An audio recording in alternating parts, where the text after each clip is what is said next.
Grim. How are you?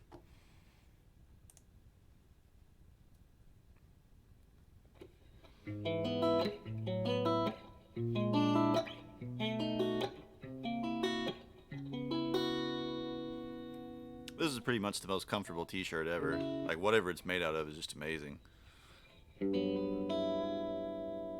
Which invariably means it's going to disintegrate the next time I wash it.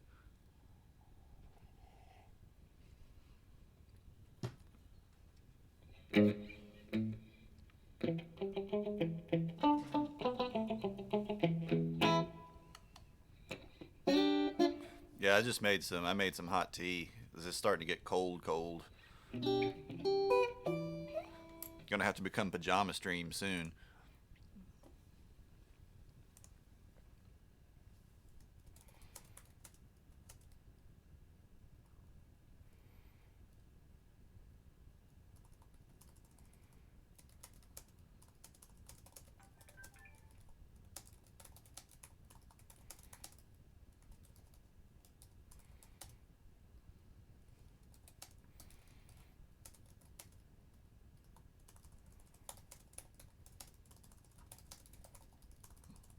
Let me jump on Facebook real quick.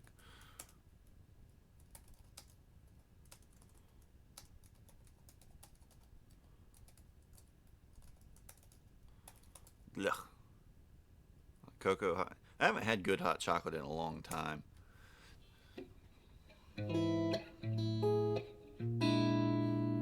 All you can ever really find here is just like dirt cheap powdered stuff that frankly is unpleasant to drink, even with a lot of augmentation.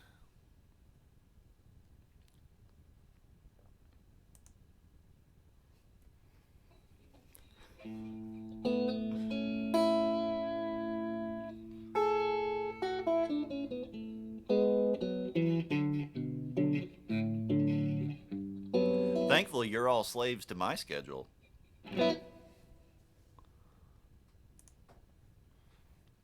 Alright, let's see. Let's get the chart set up.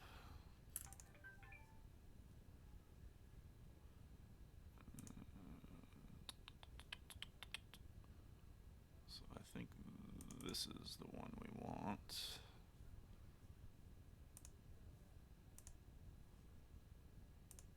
Have to shrink it. Shrink it.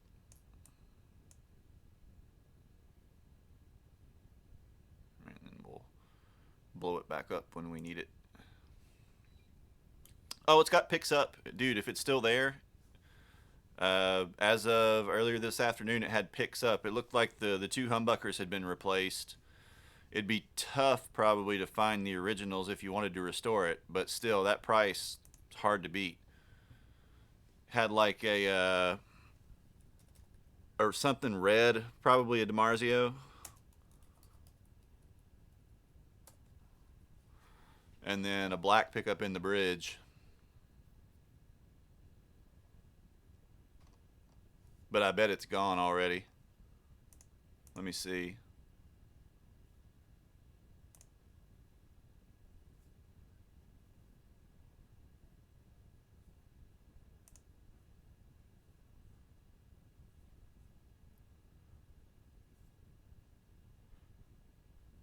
Call if it says call for price, it's probably out of stock. Somebody probably got it already.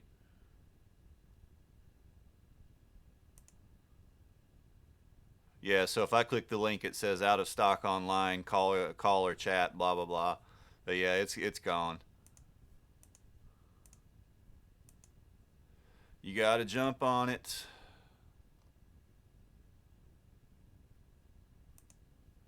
You gotta jump on it.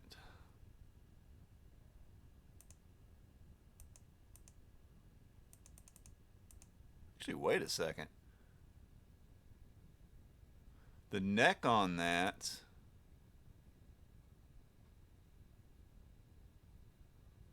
actually that looks like the reissue neck, not the original neck, which actually makes it an even better deal, arguably, because the reissue was really expensive. Because that's got the stringers in it and everything. Man,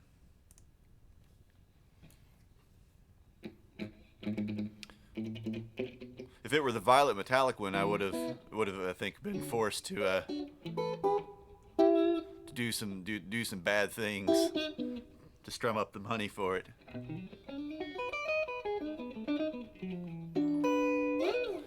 Pan, whoa.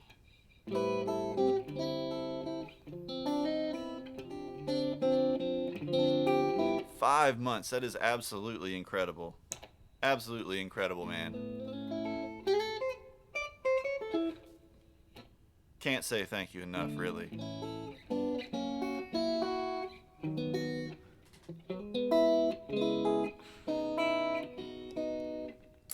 How many times have you been banned in the course of that 5 months?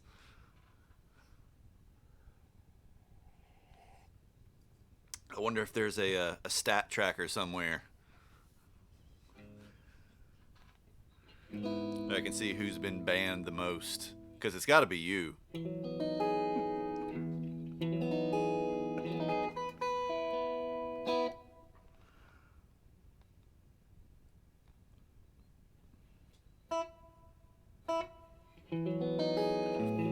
Alright. Let me get warmed up for a few more minutes and then we'll start getting into the lesson.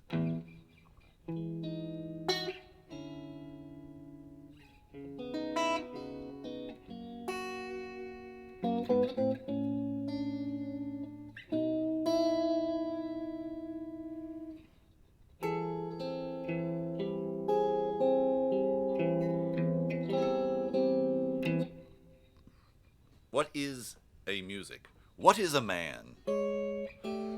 A miserable pile of secrets.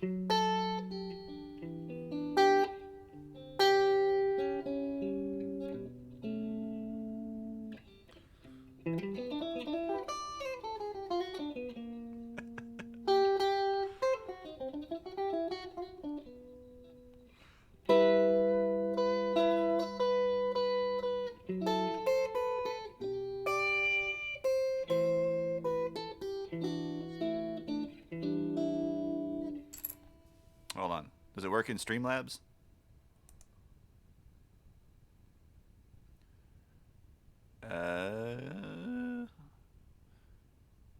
And Streamlabs it just says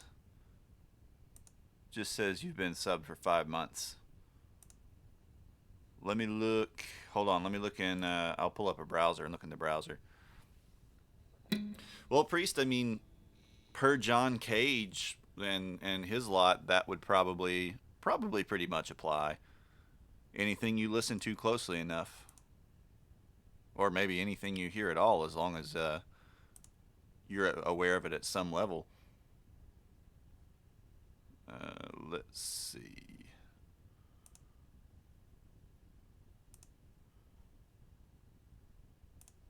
Twitch. There we go.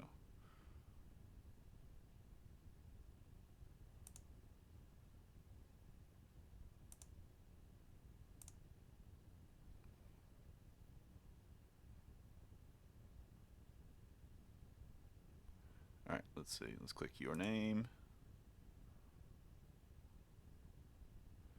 You have 9 timeouts and 0 bans. Literally all of which have been done by Alec.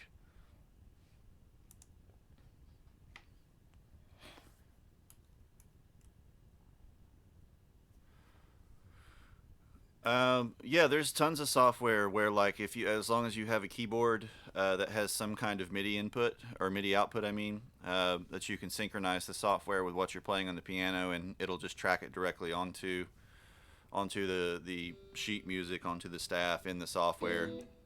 Actually, pretty much most of them will do that.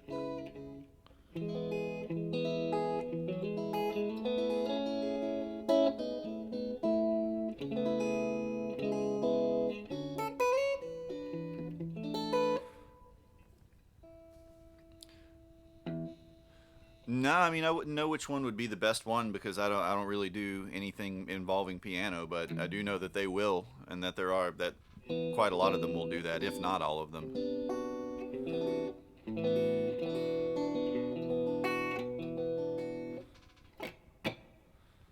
Just get banned for talking when Alec is here. That's the important thing, is that when Alec is online.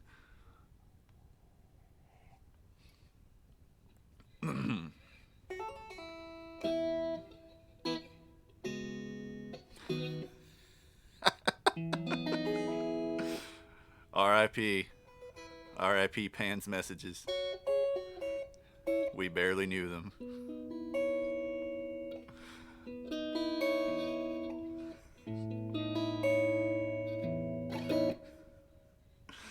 All right. Let's see. So, it will be immensely useful.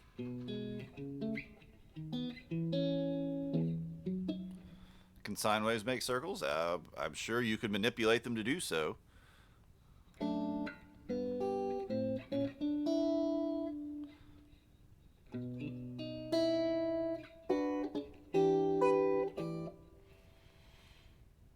Well, pentagram in what sense? You know, in terms of like spectrography, or like try to draw one out on the fingerboard.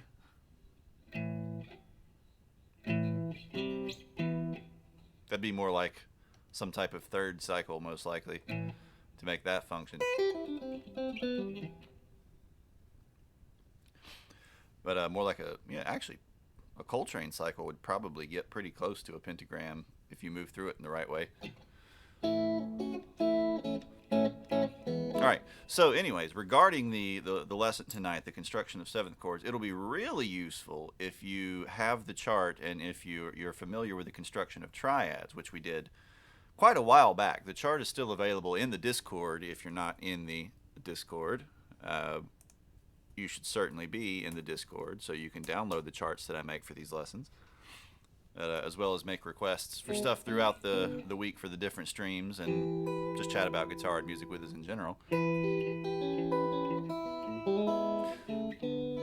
But maybe 3 music theory streams ago, which has been, as I said, a couple months, we did triad construction, building simple 3-tone chords. Right? Our major chords, our minor chords, augmented chords, and diminished chords. And our seventh chords are going to be extending those basic types, with the exception of augmented. It has kind of its own special situation, which we'll discuss probably towards or at the end of the lesson when we're done with the rest of the types.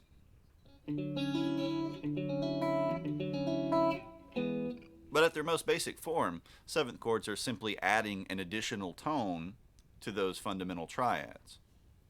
And we have different combinations we can kind of put together to get our different types of seventh chords that we're likely to encounter. So I'm going to pull up the chart.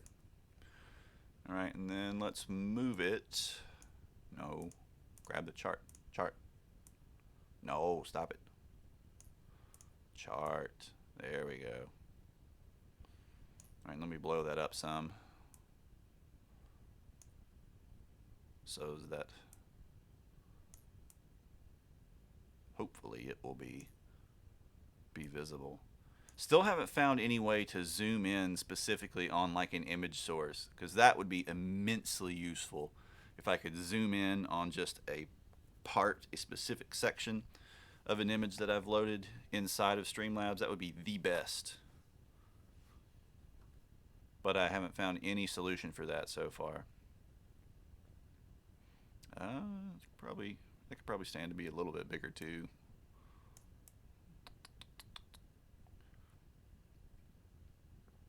All right, we'll start actually all the way up here at the top, because we need to discuss this again in the event that you're unfamiliar with it or that you've forgotten since the last time we talked about the process here. All right, so when we build chords, at least in the context of Western harmony, we need to be looking at them and thinking about them in 2 different ways. Right, we need to be thinking about them in terms of their actual intervallic formula, the way in which they're built relative to a given root, which is essentially going to be a specific formula of intervals stacked on top of whatever your root note happens to be. So in the case of the triad, for a major triad, we picked a root. So we're going to be using E in this case. I'm using the one at the 7th fret on the A string as our root tone. Right? And a major triad is that root or perfect first interval with a major third above it and a perfect fifth above it.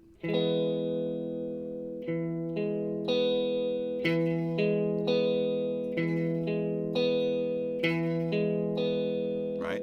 So that's an intervallic construction or a formula construction. You'll hear different kind of combinations or different terms used to describe this particular type of construction. Right, but it's essentially measuring out that formula of intervals up from the root note. And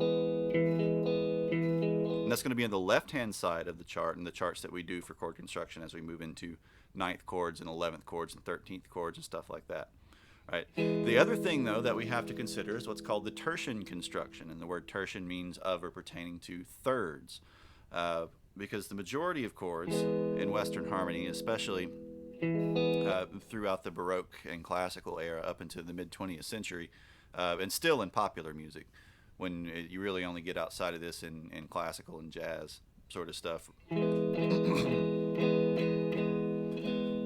But is building the chords or looking at them as systems of stacked thirds, stacking thirds and measuring those thirds from tone to tone in the chord. So we start with our same root tone, and then for that major triad, from the root tone to the major third, we have a major third. That's self-evident, right? But then instead of looking at the perfect fifth, from the root to the perfect fifth, we look from the major third to that perfect fifth.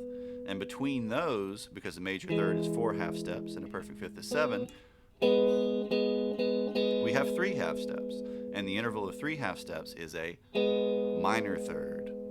So we have a major third from the root to the 3, and we have a minor third from the 3 to the 5. So that major triad is a major third with a minor third stacked on top of it.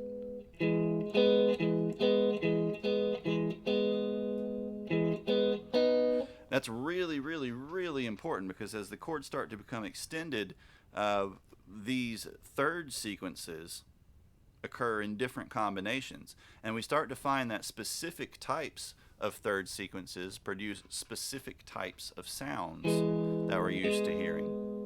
For instance, things that maintain an alternating third structure or tertian structure, major third, minor third, major third, tend to sound very consonant to us.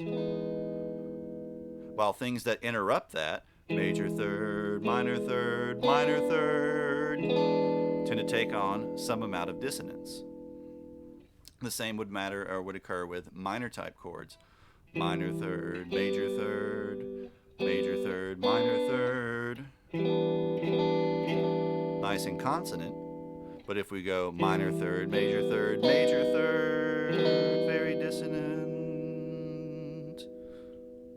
And then perfectly symmetrical, non-alternating sequences tend to give us very peculiar dissonances. So if we went minor third, minor third, minor third, minor third, that ultimately produces these diminished chords. While if we go major third, major third, major third, major third, major third, we get these augmented chords, which have another unique type of dissonance.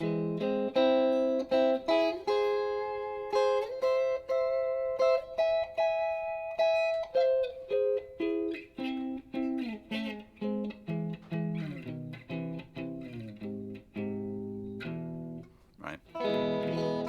This is going to be really, really, really important to kind of get your head around that, right? So, intervallic formulas, building a specific interval set up from a root, tertian harmony, tertian construction, stacking thirds and measuring from tone to tone.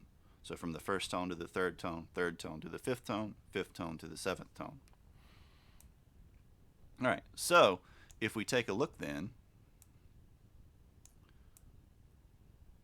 at our major 7th chord, and we look at the formula for it, we see that the first 3 tones are identical to the major triad. Right? So we have a root or a perfect first, then we have a major third, then we have a perfect fifth. What we're going to do is add a major seventh interval to that triad. So in this case, the major seventh is the interval a half step below the octave, 11 half steps total. And the fingering here produces this kind of almost C-type shape. Like if we add our middle finger there, we can sort of see a C. And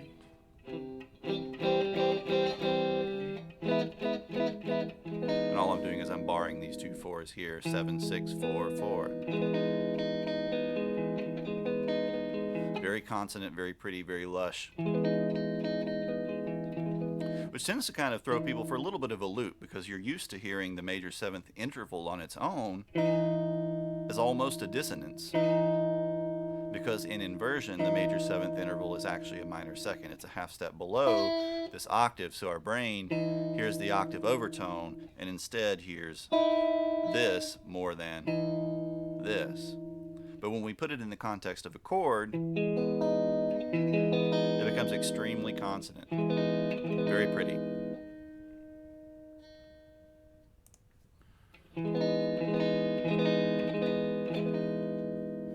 And then if we go tone to tone with that,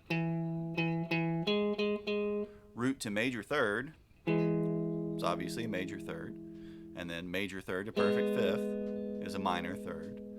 Then the perfect fifth to the major seventh is another major third. So the tertian sequence for a major seventh chord is major third, minor third, major third.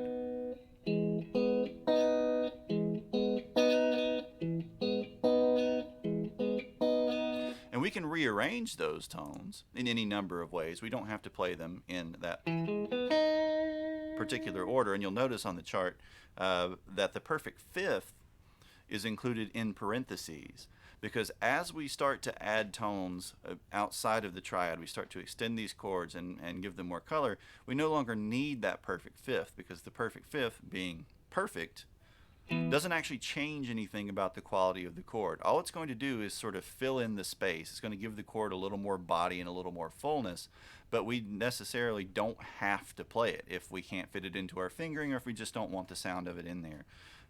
So for instance, if I omit the fifth with that same fingering, then I add the fifth, no fifth, fifth. You'll notice it doesn't change the character at all. We still hear that lushness. All that fifth does is kind of just fill in around the edges. The same thing would occur if we used, say, a different voicing, if we arrange the major seventh chord with a different fingering. This is another very common one, where we go 1, 5, 7, 3. This would be 7th fret, 9th fret, 8th fret, 7th fret. Right, and we can see that power chord shape, that perfect fifth, very clearly here. Right, so with the fifth, without the fifth, fifth, without the fifth. So it becomes slightly more spacious and slightly less dense without the fifth, but nothing really changes about the character of the chord. We don't hear it becoming more major, more minor, more dissonant, less dissonant. And that's really important because some fingerings and some particular voicings of chords on guitar specifically are going to be very, very difficult to incorporate that perfect fifth into.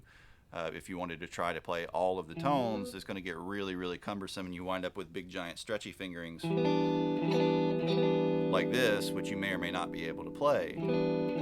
So it becomes much more practical to reduce them and just drop that fifth entirely and get a much more comfortable and usable chord shape.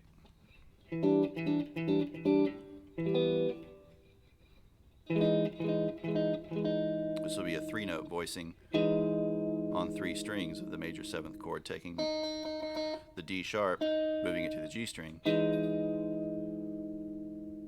versus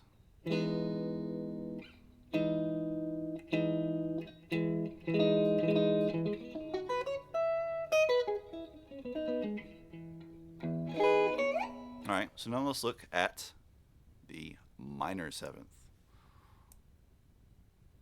Dun, dun, dun, dun. It's going to get completely swallowed up by the chart.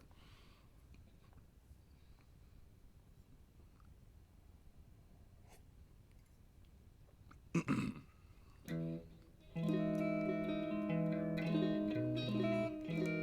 today is one of those days, though. I don't know if it's been that way for anybody else, but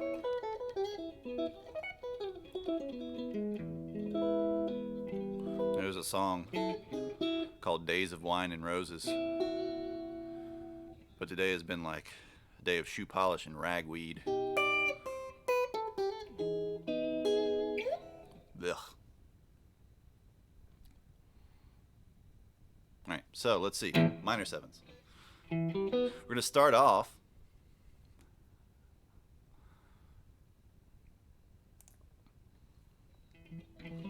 with a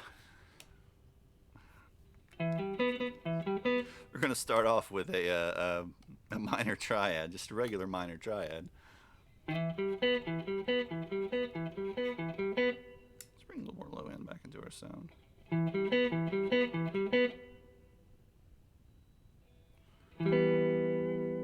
Right. Now our basic minor triad was root, minor third, perfect fifth.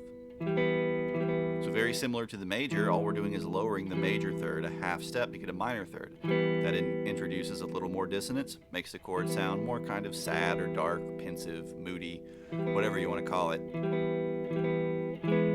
compared to the brightness of the major. And from a tertian perspective, minor third between the 1 and 3, the root and the minor third, obviously. But then because that minor third is a half step lower than the major third, what was a 3 half step minor third becomes a 4 half step major third. So the minor triad is a minor third with a major third stacked on top of it. And to make it a minor seventh chord, we're going to add the minor seventh interval, which is 10 half steps. So if we know the perfect fifth is 7, 7, 8, 9, 10. Or here, if you want to play it on the B string, which would result in this very cumbersome fingering. 7, 5, 4, 3. Rather than finger that way, we're going to omit that perfect fifth and play the minor seventh on the 7th fret on the G string. Right, which is going to give us 7, 5, 7. We're just going to completely drop the perfect fifth. We still have all the tones we need to know that it's a minor third, or a minor seventh chord. Because the third tells us, hey, it's minor. The 7th tells us the nature of its extension. And that's an important thing with 7th chords. I mean, that's really what they do. They're telling us kind of the overall character. Is this going to continue to be minorish? Is this going to continue to be majorish? Is this going to be dominant, even though that's not really the appropriate word to use? We'll talk about that when we get to the next chord. Is this going to be diminished, etc., etc.? So we have that conjunction of the minor third and the minor seventh. We get a minor seventh chord. There's an interesting thing we can look at, too, as to why those chords maintain their kind of overall major or minor character and the degree of consonance that they have, which is it's more easy to see with this particular fingering than, say, with this fingering or this fingering. Right? So when we look at, okay, minor third from 1 to 3, major third from 3 to 5, minor third from 5 to 7.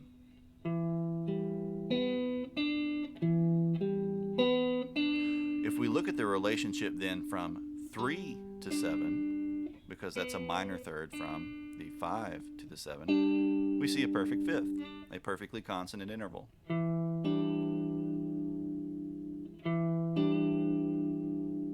When we do that with the major third, minor third, major third and we remove the perfect fifth so that we can see the 3 to the 7, we see a perfect fifth between them again, a perfectly consonant interval.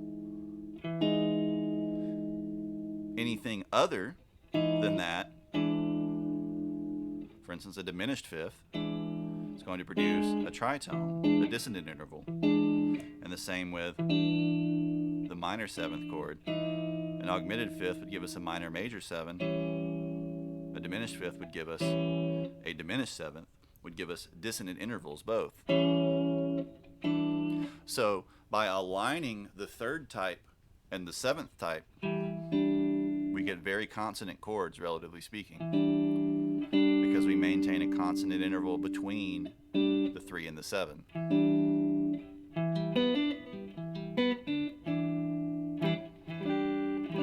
So, minor 7th chord, root, minor 3rd, perfect fifth, which becomes optional, minor 7th, tertian harmony, minor 3rd, major 3rd, minor 3rd. So the 3rd types just alternate.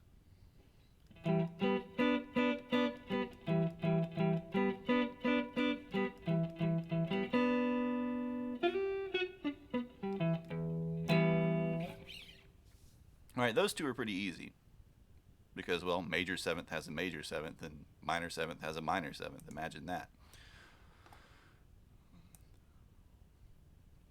Next up, though, we get probably the most important one of all of the 7th chords. We get the 7th chord. It's quite literally just called a 7, but you will hear people use the term dominant 7th to refer to this chord and chords with this particular quality, because it's usually used as a dominant chord. If you recall, when we did the harmonized major and minor scales, when we built chord progressions from the major scale and from the minor scale, and we gave them names like tonic, supertonic, mediant, subdominant, dominant, right? That 5 chord, the dominant chord, was built from the Mixolydian mode, and it creates this type of 7th chord. So people will use the word dominant to refer to this particular type of 7th, but strictly speaking, it's just called a 7th. So if someone says D7 or A7 or G7, they're referring to this construction of 7 chord. Dominant, usually, if we actually use the word dominant, we need to make sure we're using it as a dominant, which is a little different consideration, which we'll talk about in a different lesson. But this construction, which is the 3rd one down here, is using a major 3rd and a perfect 5th. So starting off the same as the major triad, but then instead of a major 7th, we get a minor 7th. So this has a major 3rd, minor 7th, which produces a chord that has a little bit of funkiness to it, a little bit of sourness. Because as I mentioned a moment ago, instead of getting a perfect 5th between the 3 and the 7, we wind up getting a diminished 5th between the 3 and the 7. But because the major 3rd is very strong and very kind of bright and positive sounding, that dissonance doesn't really wreck the chord. It doesn't make it sound sour or nasty or anything like that. It just gives it kind of its own sort of character, almost a playfulness.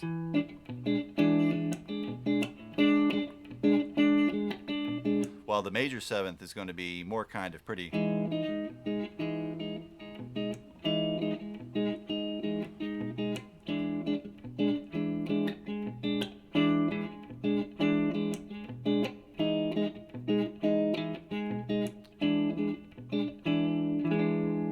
Right, so just by making that little modification, adding in that hint of dissonance, we add some real color to that chord.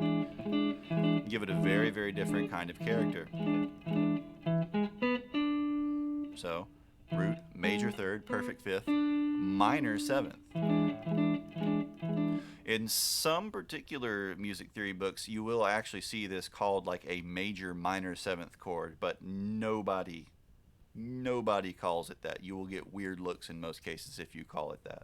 Just call it a 7 chord. In this case, this would be E7. If we look at that from the tertian perspective, from the stacked thirds, we have a major third between the 1 and the major 3. We have minor third between the major third and the perfect fifth. And then we have minor third between the perfect fifth and the minor seventh. So instead of being an alternating sequence of thirds, major third, major third, or minor third, minor third, this is now major third, minor third, minor third. So we get that sort of disruption in the alternating pattern. And that's part of what kind of mathematically induces the dissonance into it.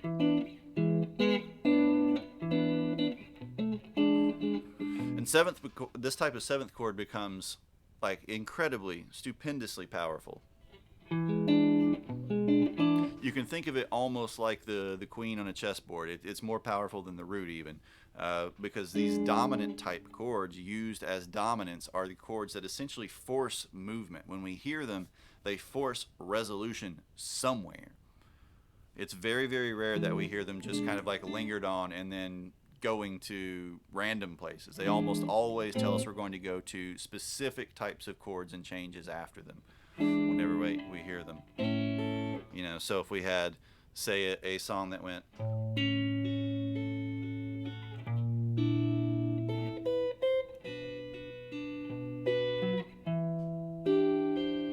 we hear this, our brain goes, oh man, that's going to go.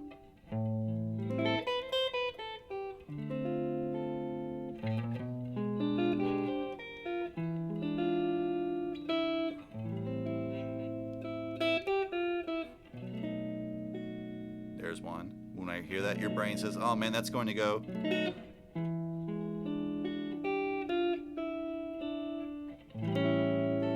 your brain hears that, it's going to go. Your brain goes, oh man, that's going to go.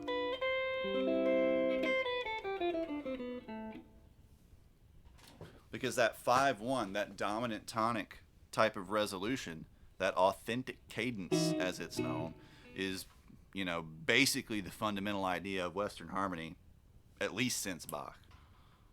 That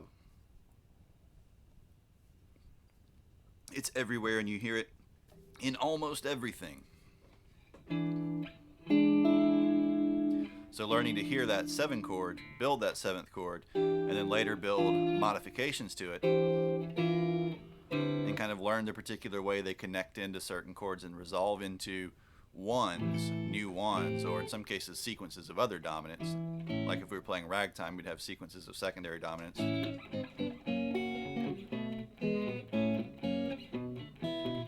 Where every chord becomes a dominant chord and then resolves up to another dominant chord and creates kind of like an infinite loop.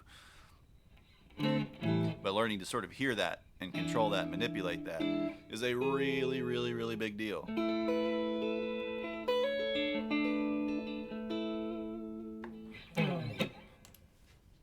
All right.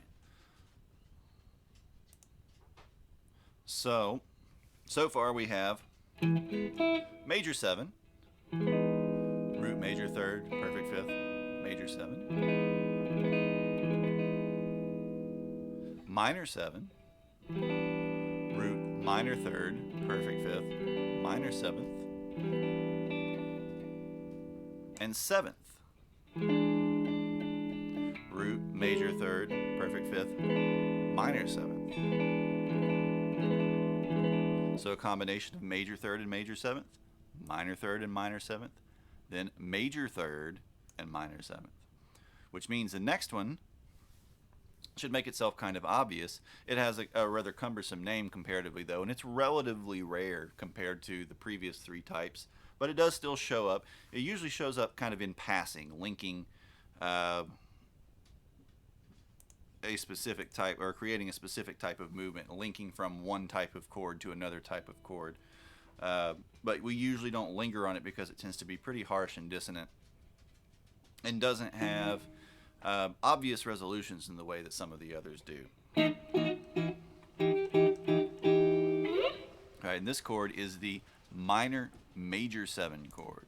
And what we do is we construct our minor triad, root, minor 3rd, perfect 5th. But then instead of a minor 3rd, creating the minor 7th chord, we add a major 3rd to it, which gives us this. It's very, very, very ambiguous,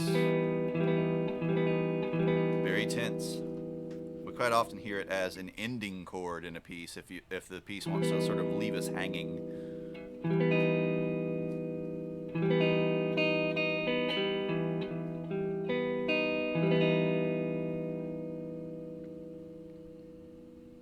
Right. And this fingering is pretty close to that major 7th fingering. All we have to do is lower that 3rd. Yeah, very Halloween-y chord.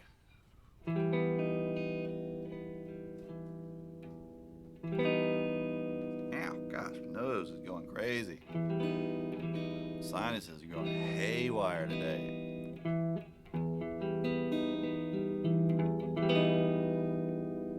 Alright, so that fingering's not too tough. A slightly rearranged fingering that's somewhat common when it's used would be this one, which I think is actually a little bit more tense.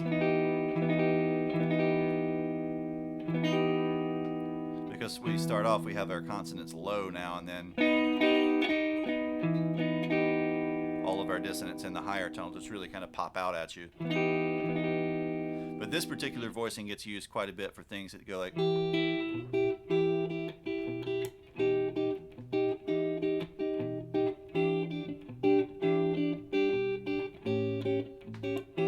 where we have these sort of linked chromatic tones moving down from, say, the octave down to the minor 7th.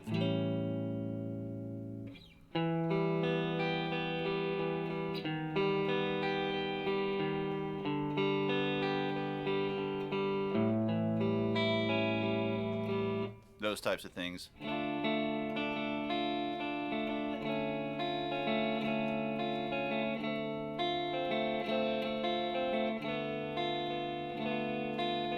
But it's pretty rare that they're lingered on. Like, songs don't just kind of sit on them and strum them and go. Unless you, well, I mean, you could, but it's not something that you hear many bands do. Much more used in sort of a passing or connective sense. Almost always to get to something more consonant, like that minor 7th. You know, or what would be a good one?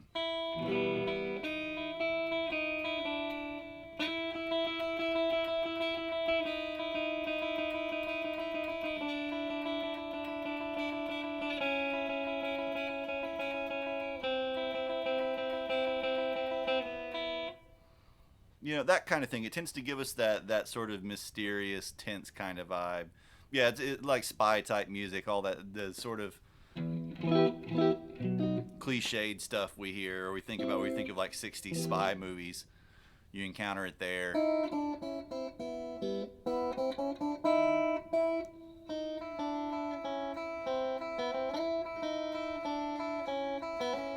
You know.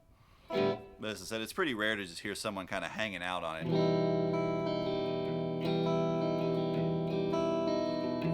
Because if we look at what actually occurs from the 5th up, we wind up with an augmented triad. Like if we go from the 5 to the 7 to the 3, there's that really, really tense augmented chord kind of sitting on top of the perfect 5th.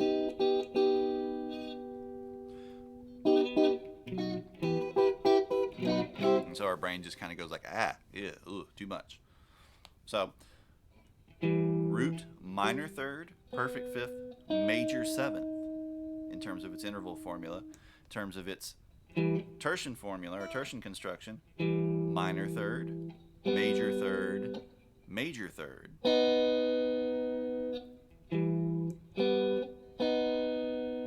And your brain, when you hear that, probably wants it to go and resolve up to that E.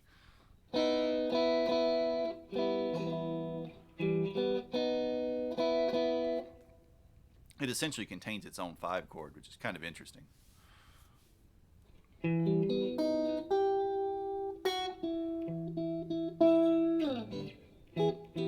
In that sense, it's very strong. It's very strong like the dominant chord as well, but more difficult to use and less familiar to our ears. All right. So then we move from there into the diminished type chords. The first one we'll look at is the half diminished, though we usually only call it that if it's being used in a very specific context, if it's being used as the 7 chord, the leading tone. If you go back to the harmonized major scale lesson that we did, we had tonic, supertonic, mediant, subdominant, dominant, submediant, and then our 7 chord was called the leading tone, and it was a half diminished chord. We'll typically only call this half diminished when it's doing that job, when it's resolving us up to the 1, down to the 6, whatever. Specifically resolving up to the 1, more importantly. But most of the time when we see this in isolation, we're just going to call it a minor 7 flat 5 chord, because we're going to look at it like a minor 7th triad with a diminished 5th, with just the 5th lowered by a half step. And so if we look at the construction for it, minor 3rd, diminished 5th, minor 7th. Now if we want to play that all kind of in a line, go away chart, we wind up with pretty big stretch, 3, 5, 3, 3, or 7, 5, 3, 3, excuse me. So rather than play that way, we're going to rearrange the tones in this. So we see that we have, okay, 7, we have 5, that's the note G, we have 3 on the G string, that's B flat, we have 3 on the B string, that's D. The most common way to rearrange this is to take the B flat, play it here, so we'd wind up with 7, 8, play the D here on 7, so 7, 8, 7, and then move the 3, the G, up an octave, so that would be on 8 on the B string, so we wind up with 7, 8, 7, 8. Really, really, really easy chord shape, really common too. This is all the same tones, but in a different order, and with the 3rd moved up an octave. Because any one of these tones we can invert, we can move into any pitch range that we want. You just have to be careful sometimes about the specific sequence of them. Sometimes you wind up with them creating other chord sounds that stick out a little bit more in very particular cases. But for the most part, you can just kind of move them wherever, and it'll still technically be that chord. So this is the minor 7 flat 5, the minor 7th triad with the root, a minor 3rd, and a minor 7th. But then instead of a perfect 5th, a diminished 5th. And unlike the perfect 5th, when we get into chords that have modified 5ths, whether the 5ths are diminished or augmented, you cannot drop the 5th anymore, or else it will not be that chord. If I just play this does not sound like a half diminished chord, like a minor 7 flat 5 chord. This just sounds like a minor 7th chord, because all we're hearing is root minor 3rd, minor 7th. But the second I add this to it, your brain goes, whoa, hey, there's a diminished 5th. That's kind of screaming at me like, hey, listen to this dissonance, this is something different. This is not just a minor 7th, this is a minor 7 flat 5. Or if I were to rearrange it this way, this would be just a minor 7th, minor 7 flat 5. The perfect 5th, if we add it to that, doesn't change a thing. Like, you don't even notice it's there really. But the diminished 5th, you go like, whoa, hey, there's sourness there. There's that tritone sound. So we can't omit a diminished 5th when we're building one of these two types of chords with a flat 5. Right, so root minor 3rd, or diminished 5th, excuse me, minor seventh. If we look at that from a tertian perspective, minor third, minor third, because the diminished triad, all the way back from the triad lesson, was 2 stacked minor thirds. But then for that minor seventh, we wind up with a major third interval from the diminished fifth to the minor seventh. So it's not perfectly symmetrical. That's why it's only half diminished. Just the fifth is diminished.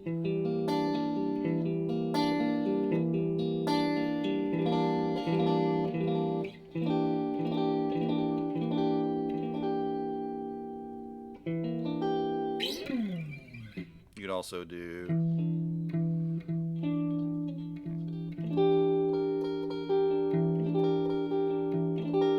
that one's a little cluttered for my hands though. And then to go from half diminished to fully diminished or diminished seventh, it's more common to just see it called diminished seventh. By the way, the symbol for half diminished is a degree sign with a slash through it. The symbol for diminished is just a degree sign on its own. The symbol for a fully diminished seventh will sometimes just be the degree sign on its own, but more often than not will be the degree sign with a 7 next to it. There wasn't really any way to do that in Guitar Pro. It was weird. They had the half diminished symbol, but not the fully diminished symbol. Really strange. Guitar Pro has bizarre limitations that I don't really understand. If Guitar Pro had the ability to put text boxes where you want it instead of the predetermined places they want you to put them, it would take like 10 minutes to make these charts. But you can't. It's bizarre. It has like a limited set of places where it allows you to place text.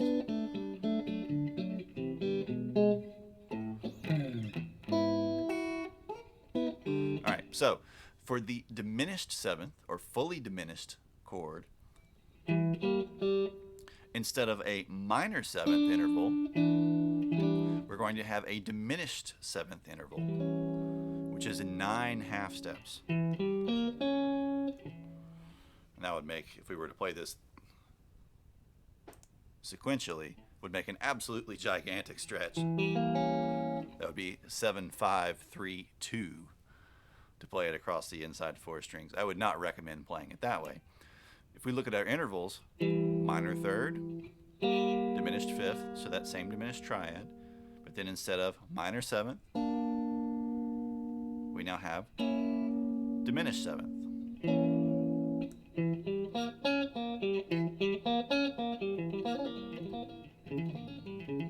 There we get our sort of neoclassical sweepy sounds with these little diminished things. And we're going to do the same thing where we essentially rearrange that so we don't have to make a gigantic stretch to be able to play it. So we're going to take that third, move it up an octave just like we did last time. We're going to take the fifth, move it to the A string, or D string, just like we did last time. So if we can envision that half diminished shape, 7, 8, 7, 8, the only thing we have to change is the minor seventh. We're going to lower it 1 fret from 7 to 6. So we get 7, 8, 6, 8. And that gives us our fully diminished chord, which is very dramatic. Since we're playing it in E, we can play the open E underneath.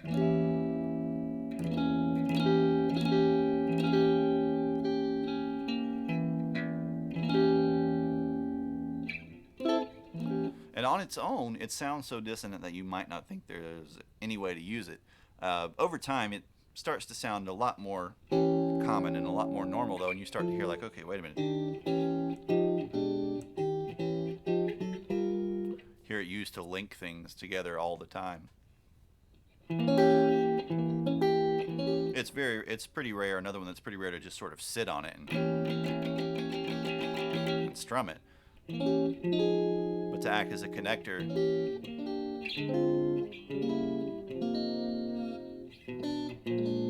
between chords is super, super, super common. And it's implied quite a bit as well in particular types of chord changes. We even used it in the sweep tapping chart that we did the other day. We used diminished chords as connectors to link between the full chord arpeggios that we did. So we had like minor, then we had minor 7 flat 5, then we had major, then we had diminished, then we had minor, then we had diminished, then we had into a 7. You guys have that whole chart memorized now, right? You can play it perfectly too.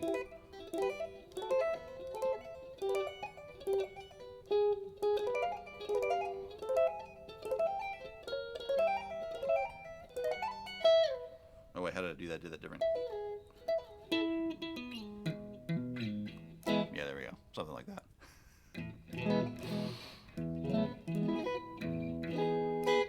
But anyways, this fully diminished chord, root, minor 3rd, diminished 5th, diminished 7th, and then from a tertian perspective, it's really interesting. It's perfectly symmetrical. So the first ones we did, the major and minor 7th chords, had these alternating symmetries where we had major 3rd, minor 3rd, major 3rd, and then minor 3rd, major 3rd, minor 3rd. Then we broke those, major 3rd, minor 3rd, minor 3rd, minor 3rd, major 3rd, major 3rd, minor 3rd, minor 3rd, major 3rd, or minor 3rd, minor 3rd, minor 3rd, major 3rd. Yeah, there we go. That was the half diminished, excuse me. And then for the fully diminished, minor 3rd, minor 3rd, minor 3rd. It's completely symmetrical. It's simply a sequence of stacked minor thirds. So at any given point in that chord, you can measure out its continuance in minor thirds, which is why it's so popular for those arpeggio moves.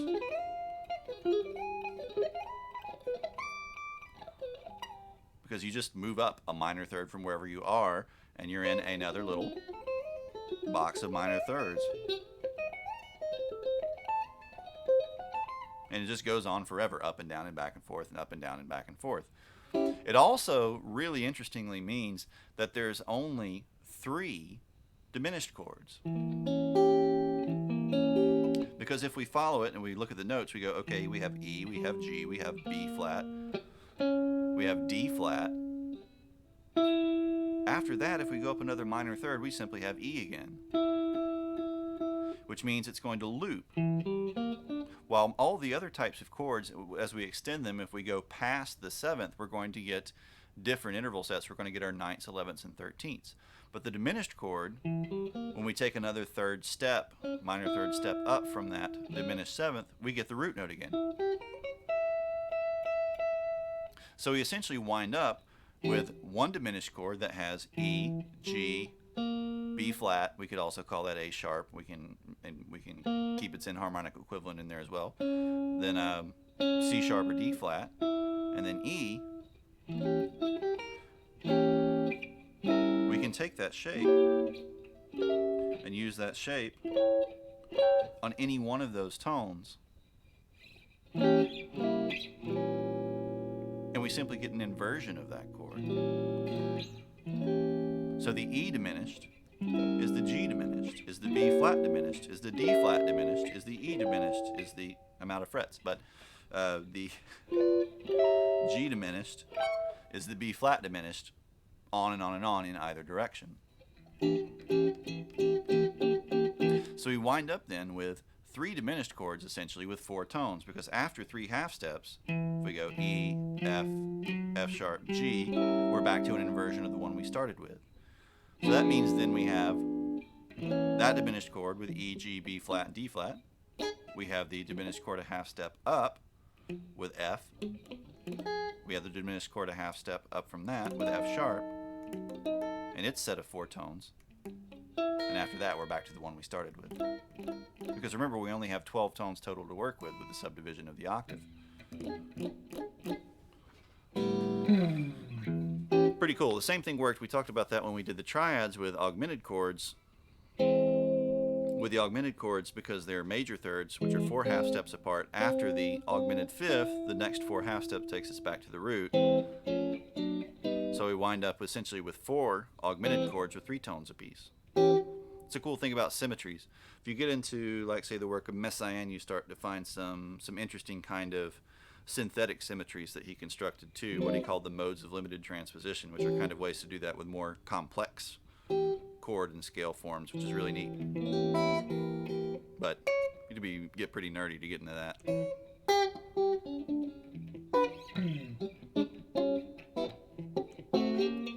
So, our basic types of seventh chords.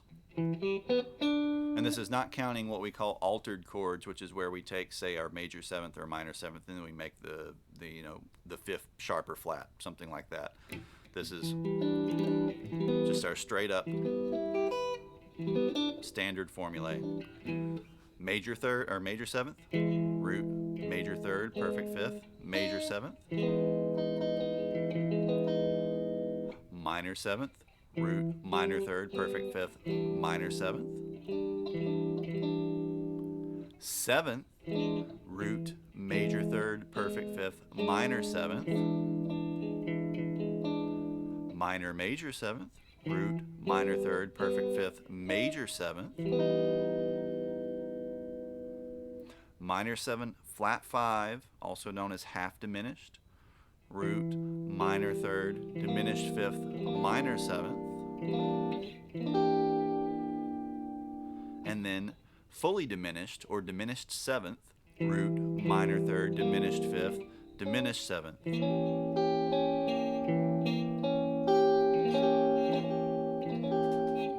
All of our chords beyond that, when you hear somebody talk about a ninth chord or an 11th chord or a 13th chord, those are going to be built on one of those seventh chord archetypes. Right? So if you know those seventh chords and someone says, oh yeah, we're playing an E7, flat 9, sharp 11, then you go, okay, well wait a minute, an E7, so that's root, major third. Okay, so there's my E7, then there's my flat 9, there's my sharp 11 stacked on top of that. Or, E major 7, sharp 11.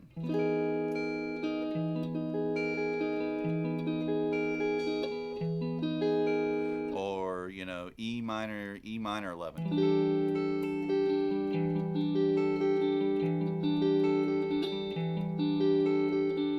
Or E7 flat 13.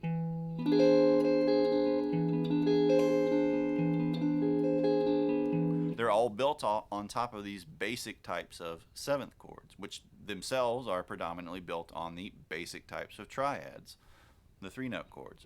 So it's just kind of like learning each little group and then adding a tone. And then we stack another tone, and then we stack another tone, and then we stack another tone. Until we wind up kind of making our way to really complex chords you can't play on guitar because we don't have enough notes or enough strings. 13 is about as complex as you can get on guitar before you just kind of run out of things, run out of combinations to play. You have to start dropping progressively more things as well to sort of work in those wider extensions too.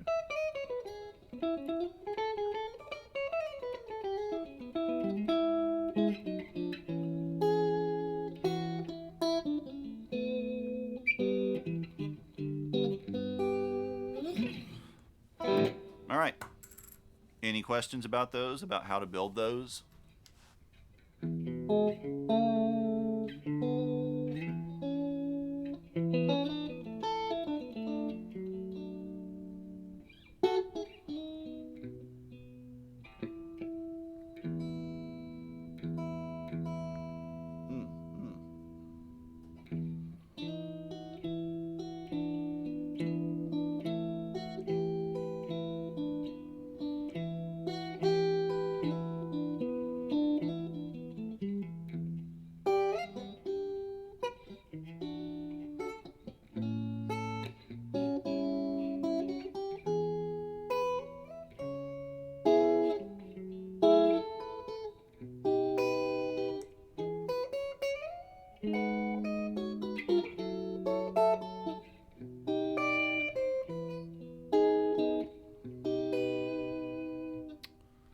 There's a B7 flat 13.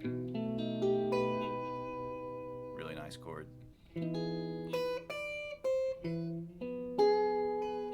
There's a F diminished. F sharp minor 7.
that's playing everything as seventh chords, which is something that happens in blues quite a bit. Right? It's just those quote unquote dominant seven chords.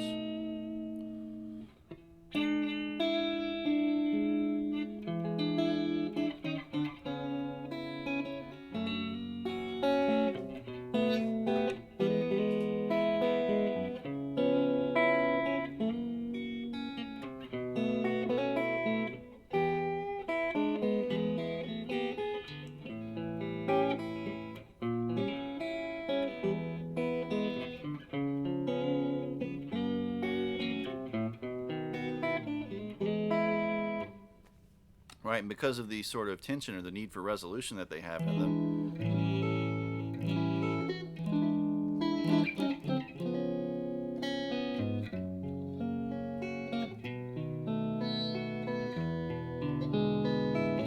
they kind of never let us settle on a particular chord. They're always leading us somewhere else. They're always sort of pushing or pulling us into another chord. Well, if I play those same chords just kind of as they would occur naturally in the harmonized major scale, so E, A, E, C sharp minor, F sharp minor, B major. Well, here they have nowhere near that kind of bluesy character, and that nowhere near the kind of pull that they have to the next chord that comes after. So if I just play,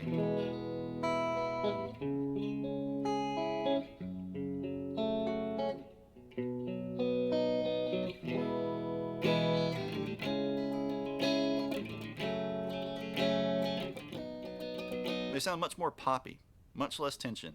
Well, if I go,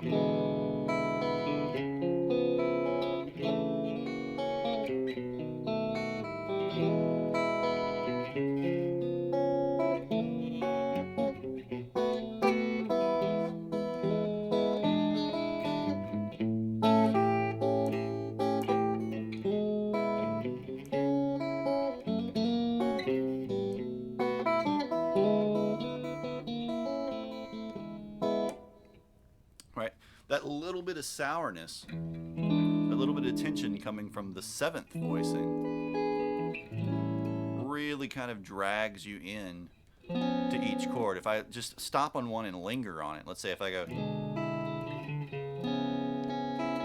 I just sort of stay on it, your brain goes like, please, please, please, please, please change. And the same thing with this one. If I stay on it, it's going to get kind of annoying because your brain wants it to go.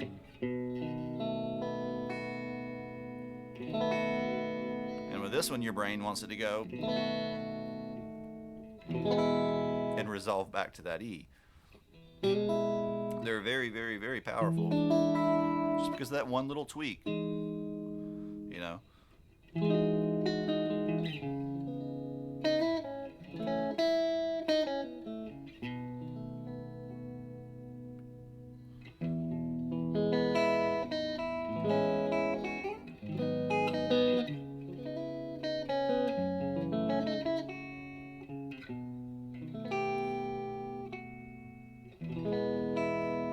You can sort of hear when I play through those which one is that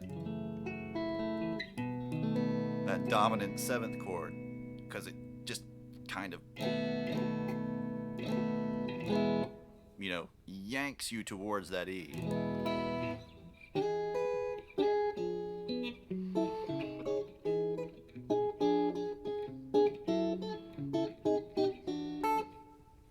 So let's see, we can shrink our chart down a little bit now, I think. It's important, though, to start memorizing these, especially the sort of intervallic formula, because that way you can at least kind of construct it from a raw tone, from whatever tone you want, in whatever particular key you want to construct it in. The tertian part, the understanding of which particular sequence of stacked thirds is created, is more important for kind of learning to sort of understand the harmony at a more granular level. Okay, if I'm progressing through a particular sequence, there's a major third. If I add a minor third to that, I'm getting this particular harmonic effect. If I add a major third to that, if I add a minor third to that, so on and so forth. That lets you sort of hear the harmony progress through the chord tones. But if you're just trying to straight up learn how to build the chords, worry about the intervallic component first, the interval formula first, and then later go back and analyze it in terms of the tertian harmony.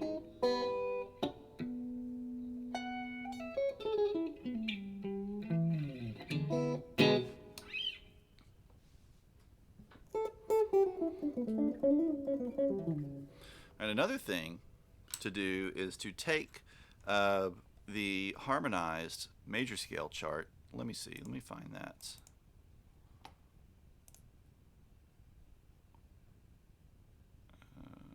Is this the complete one?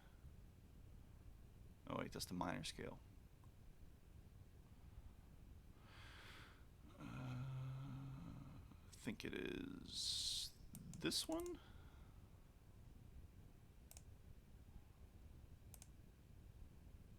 So yeah, okay. So if you guys remember doing this one, shrink that down some, where we essentially went through the modes that come from the major scale, the Ionian mode, and then we built a chord from it, and then G slipping.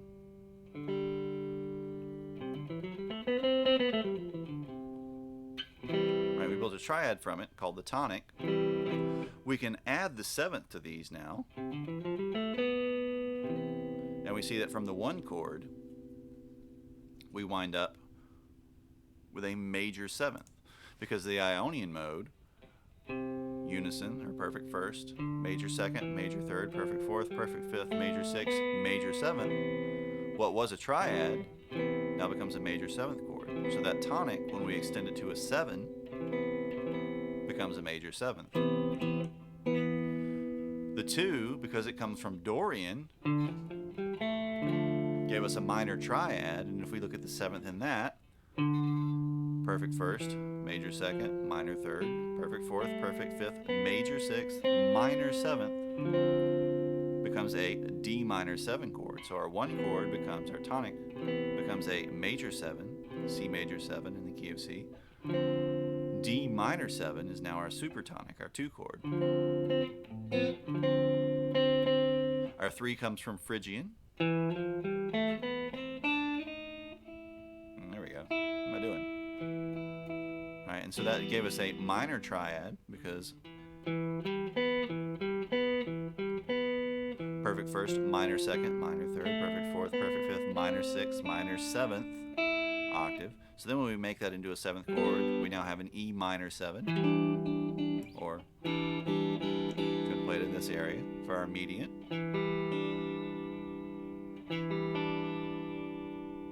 Our 4 comes from Lydian, which gave us a major triad to start with. Perfect first, major second, major third, augmented fourth, diminished fifth, major sixth, major 7th to our octave. So that means we're going to get a major 7th chord from it. F major 7 for our subdominant. Our 5 comes from Mixolydian. Gave us a major triad to start with.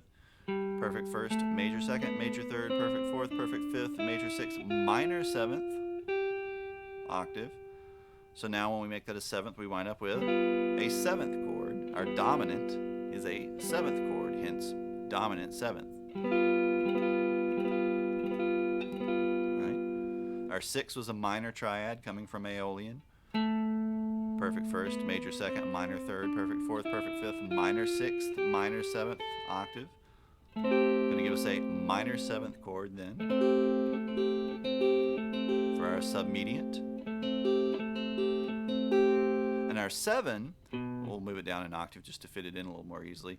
Our 7 gave us a diminished triad, because Locrian, perfect first, minor second, minor third, perfect fourth, diminished fifth, minor 6th, minor 7th octave. So as a triad, it's diminished, but as a 7th chord, it's half diminished.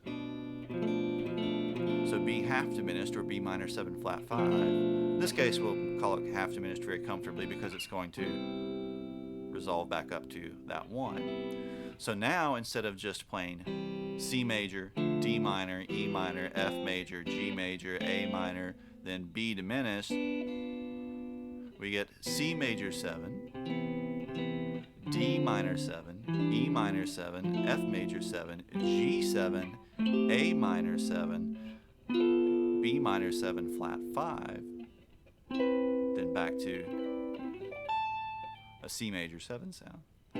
So now suddenly that harmonized major scale becomes a lot more rich and a lot more colorful.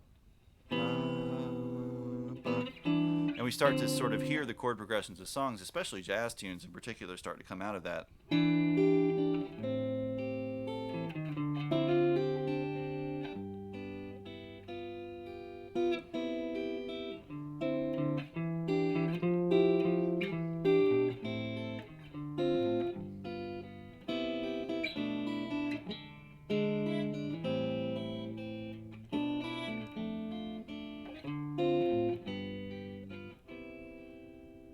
And that's all just playing the 7th extensions of tones of the chords that come from the major scale. As we go past that, as we go into the 9ths and 11ths and 13ths, then those start to get even more interesting because we start to hit those kind of color tones we talked about when we went through all of the modes and looked at what differentiates or distinguishes one mode from the major scale from another. For instance, the difference between Ionian, the major scale, and Lydian, the 4th tone of the major scale, is that augmented 4th that the Lydian contains. 4ths are just 11ths, we'll find, as we get into that more extended chord construction. And so when we build extended chords from them, the 1 chord, if we were to build an 11 out of it, would give us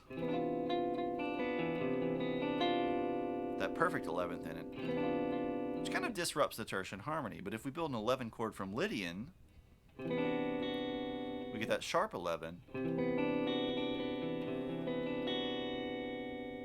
which fits into that tertian harmony model we've discussed better. It kind of maintains the alternating major third, minor third, major third, minor third type sequencing better, and tends to sound more consonant to us than the perfect 4th interval does, which is pretty interesting. That perfect 4th, which should be, because it's perfect, really, really consonant, sticks out a ton. It's pretty cool. We get essentially unique sets of extensions for each one of those based on the mode that they come from.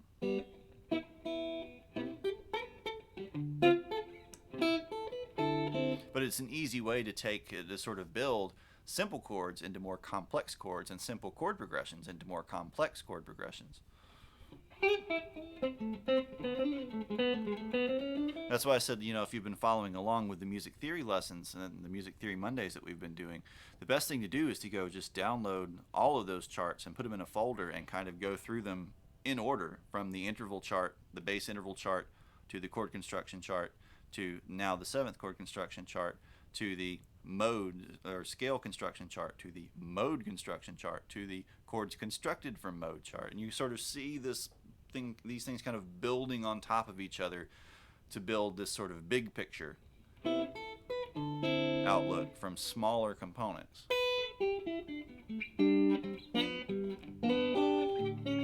They are all available in the Discord, as far as I know.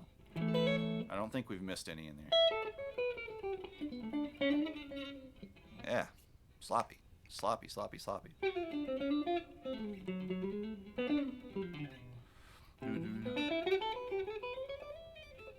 Yeah, thanks for that drop of the Discord link. If you happen to not be in the Discord, you are welcome to join.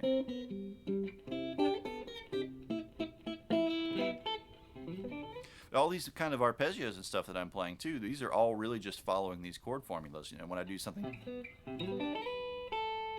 like that, I'm actually just following the outline of a C major 11 chord. So I have my C major 7 arpeggio, and then there's my 9, there's my sharp 11, there's my 13.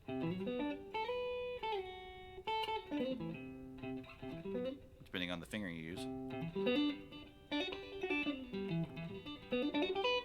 Right it sounds complex, but I'm actually just outlining those chords again, because that's all an arpeggio really is essentially sequencing or playing the tones of a chord in sequence.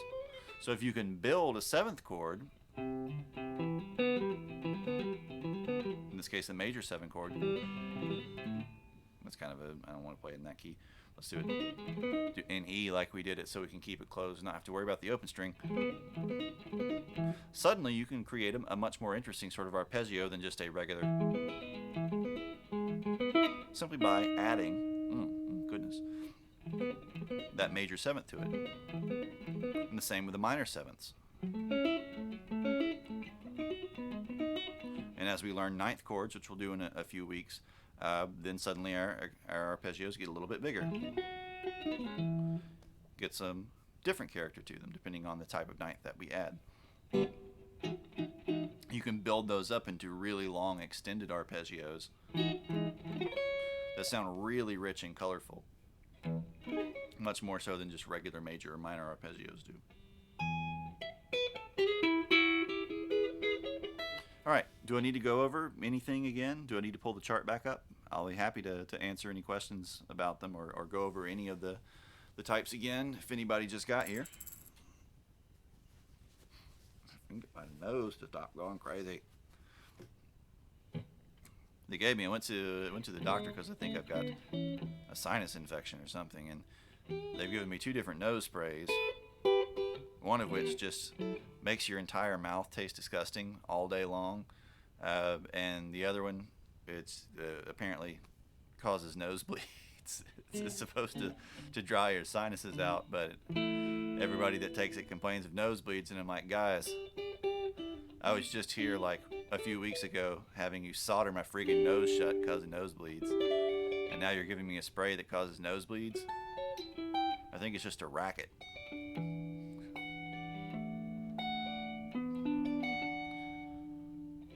You want my $300 again that I don't have.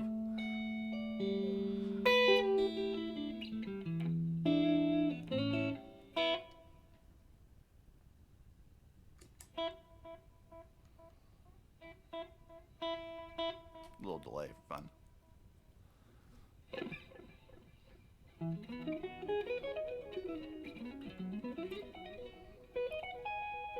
You ever tried just not having nosebleeds?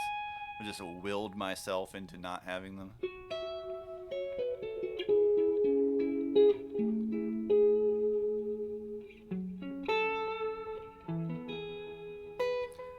Yeah, see, Priest, the problem is that like one side, especially the left side, but it kind of switches back and forth, will just be permanently swollen shut. So when it comes time to cycle to the other one, I just can't breathe at all.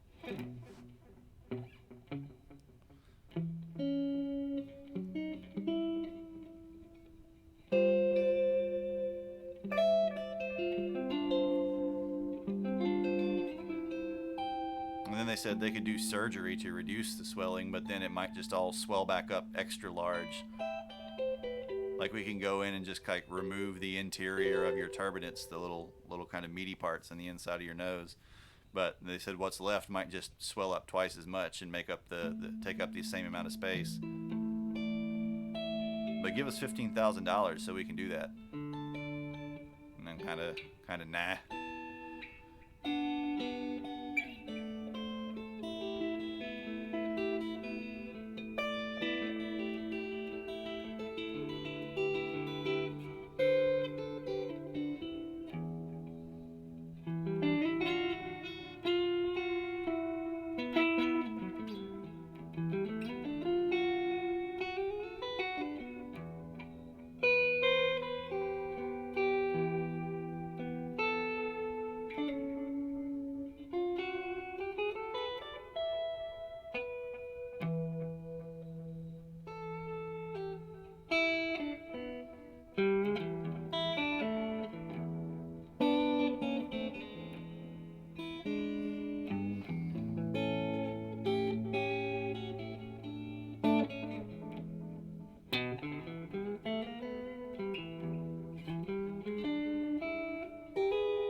cheeseburger in probably like 2 years.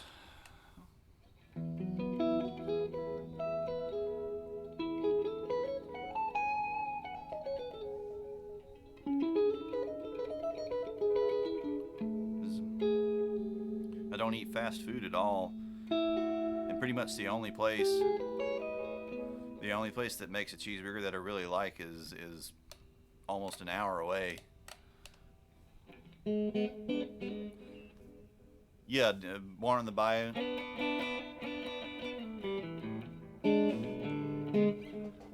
Pretty much all of that CCR stuff tends to be just straight up sort of seventh chords. Born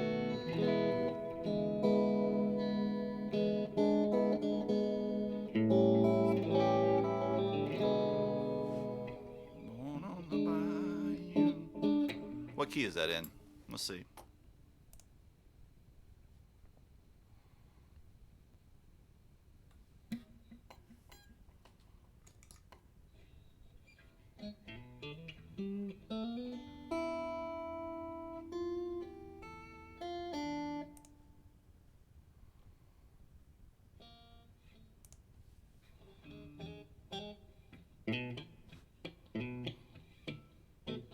Video unavailable.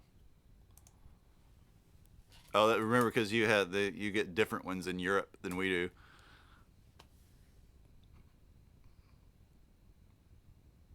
Because of reasons.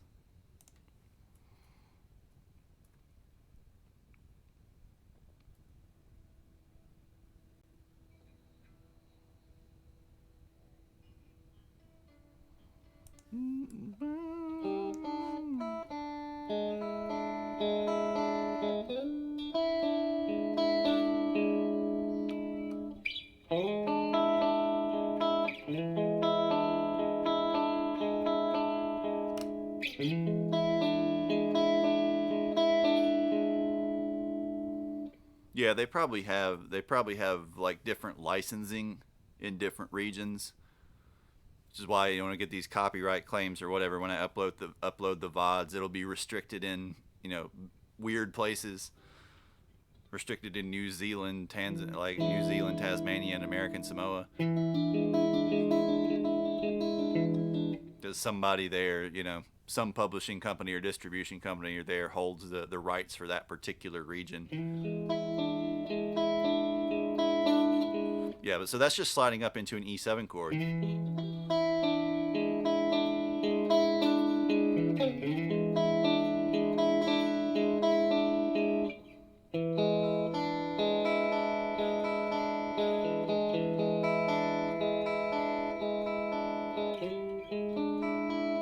How is volume related to octaves? You'll need to clarify what you mean there.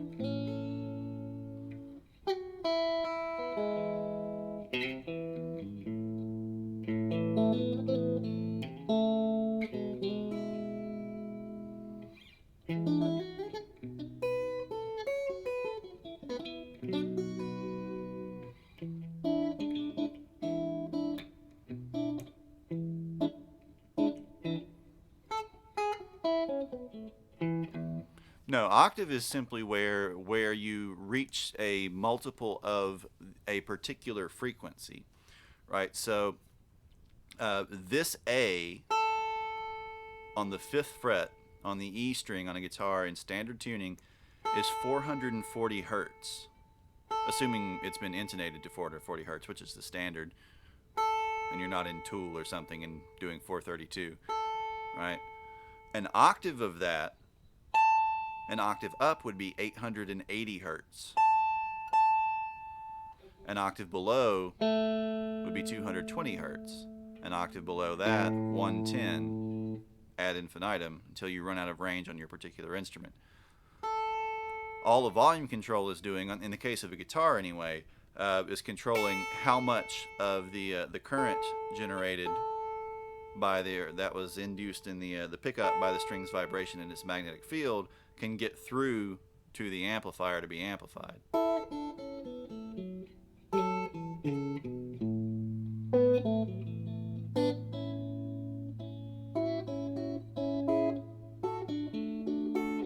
No, not unless they're a pedal designed specifically to do that.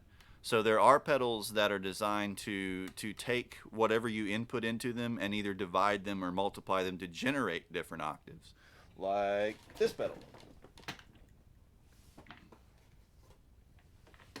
You know, this pedal is made specifically to do that. It's called the POG, for polyphonic octave generator. So whatever I play into it, I can either send it down an octave, create what's called a suboctave, or I can send it up 2 octaves or 1 octave, or any combination of those simultaneously. But it's doing that with a little processor. It's actually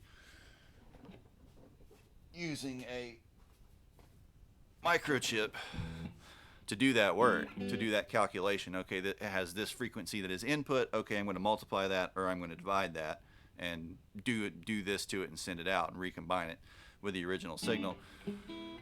There are some pedals that do that with different means as well. They're octave fuzz pedals and stuff that have different ways of creating those subdivisions that aren't digital. But as a rule, they're not doing that unless they're designed to do that.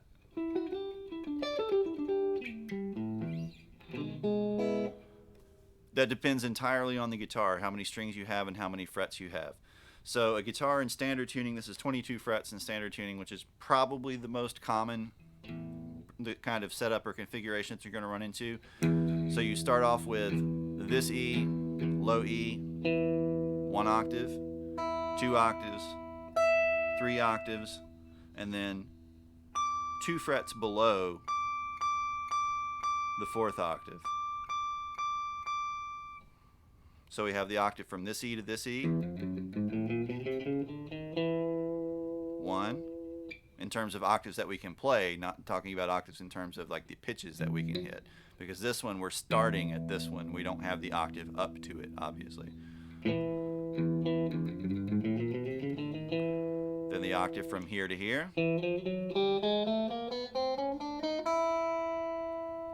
Then the octave from here to here.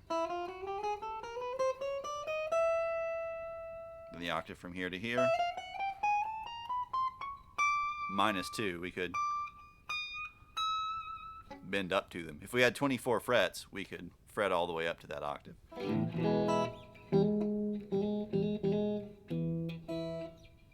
So as a rule, we're going to be playing, like in terms of actual playable octaves where we can play all of the notes in that octave, we're going to be working with around 4. If you have a 7-string, you're adding a little bit more to that. 8-string, obviously more and more. Usually you're adding another full octave by the time you've gotten an 8-string or close to it. Yeah, pretty much. Most written music doesn't have an absolutely massive range because of the limitations of instruments. Piano and now digital stuff are the most sort of unrestricted, but you're talking about guitars and basses, and you're talking about horns of different types, all that kind of stuff. They're all pretty limited in terms of the amount of range that they have, relatively speaking. And if you're talking about vocal range, it's even smaller than that.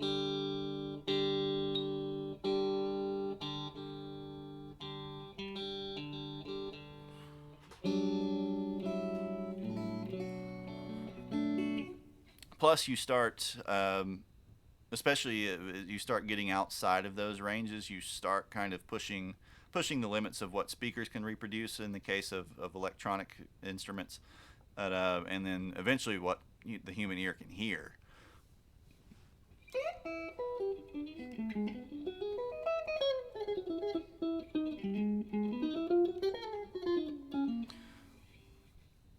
For instance, the low E string on a bass is around 31-ish, 32-ish hertz, or the low B string on a 5-string bass, that is.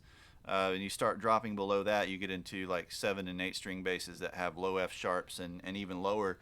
You start getting to where the speakers can't really even produce those fundamentals, and the ear has a hard time picking up on the fundamental clearly.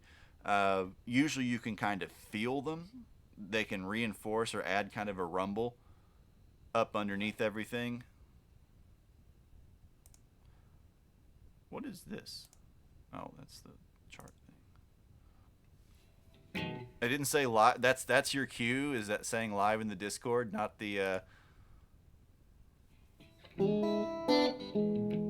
not me posting the chart, or not like the email that it sends out that says I'm live, or notification or whatever.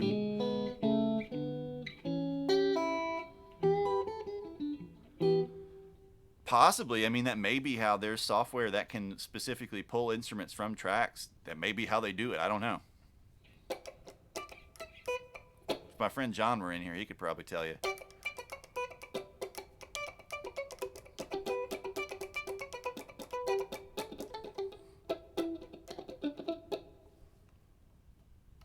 What have you guys been typing in the Discord anyway?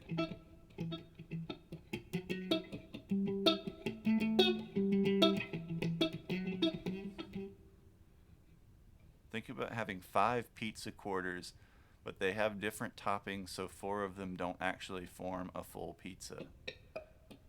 What?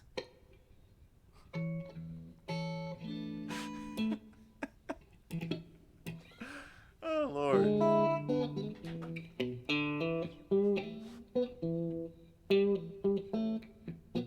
Can music exist in a 3D space? If it's loud enough.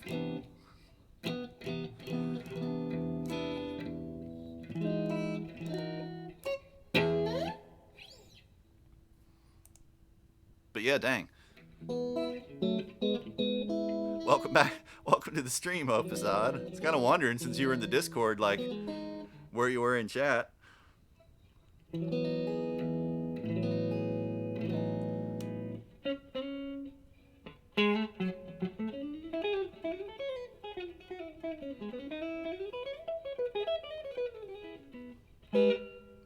know, as long as it's loud enough to sufficiently disturb the air pressure.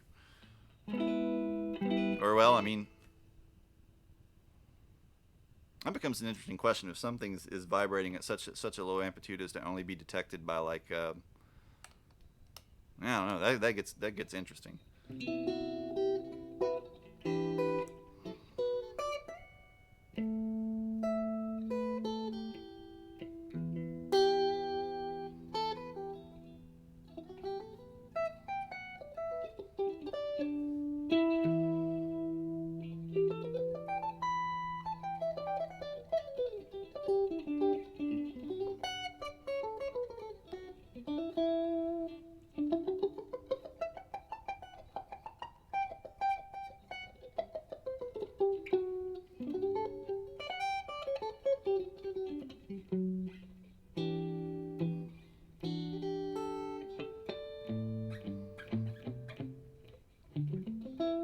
Yeah, tell that to Aphex Twin.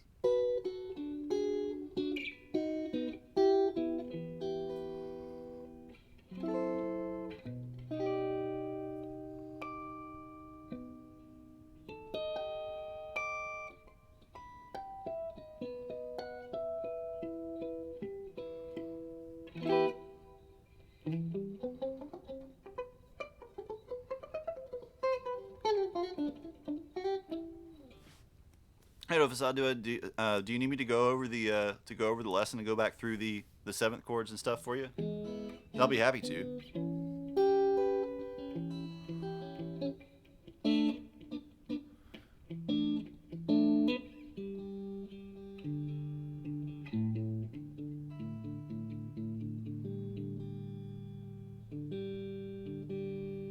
This G string, I'm gonna have to do some work on this nut. This nut's got a little bit of binding on the G string.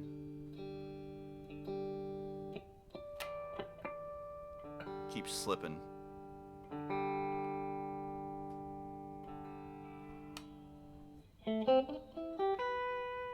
I raised the bridge up on this too a little bit so I can palm vibrato with it.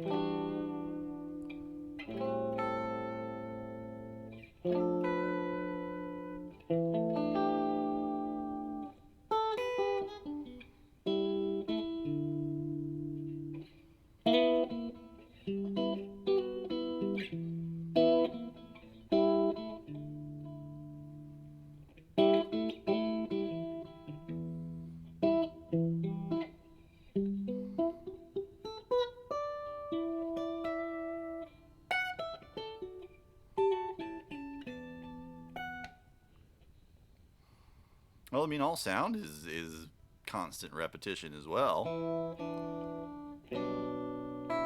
just with varying degrees of brevity.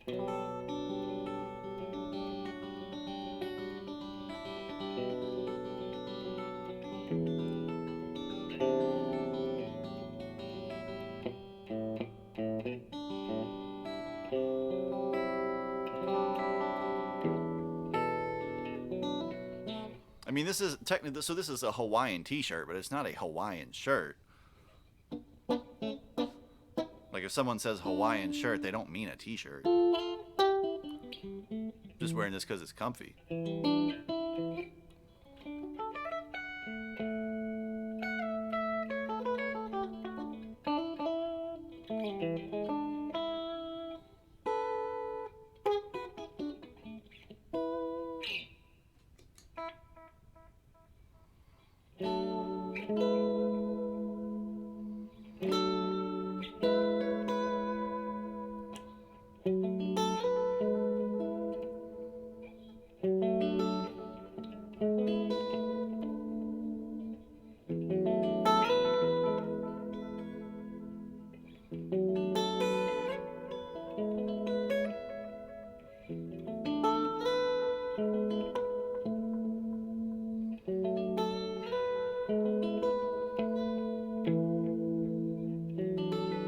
Well, you need to look into like aleatory music or diegetic. Diegetic music tends to have a little different context in modern culture. But as I mentioned earlier, check out John Cage.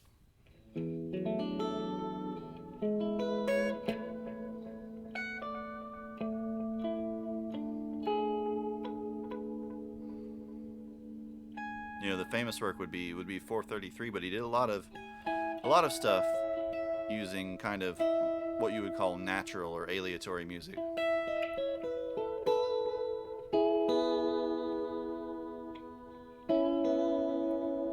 It's in like non-contrived or non-composed sound.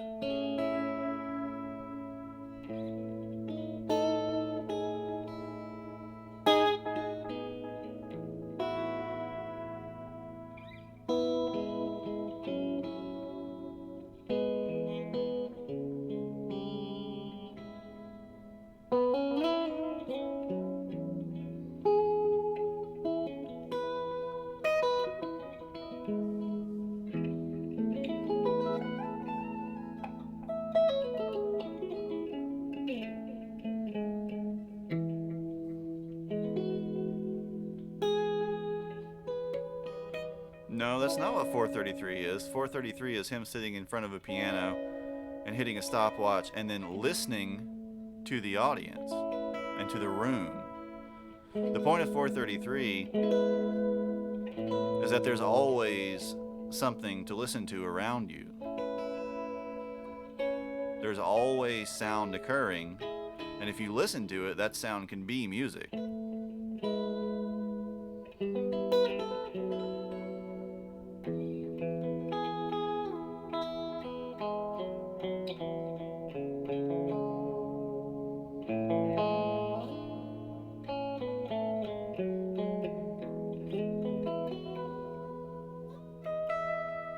Because to him, the sound of birds chirping, the sound of cars driving by, sound of sirens in the background and the wind blowing, those were all things that could be music if you could hear them.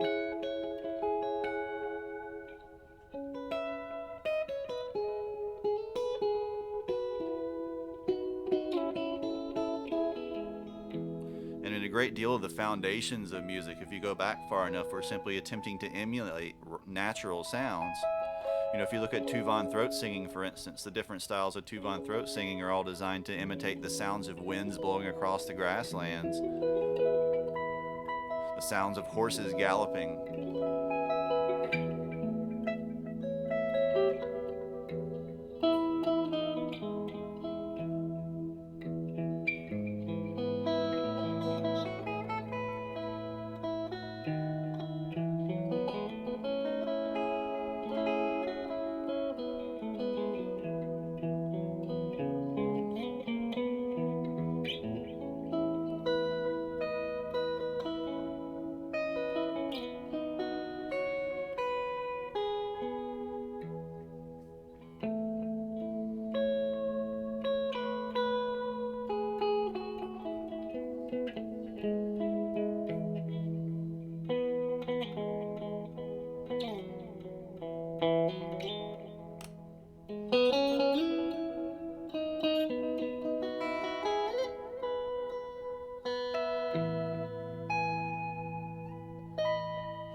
they not?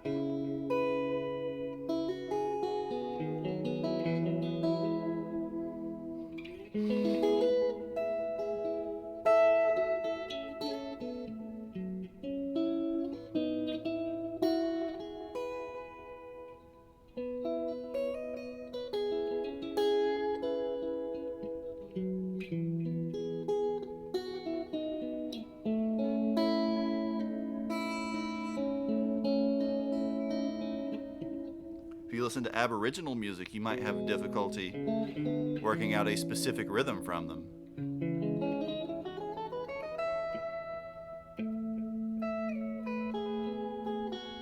But bird songs specifically have been analyzed a great deal, and there's definitely rhythm in them.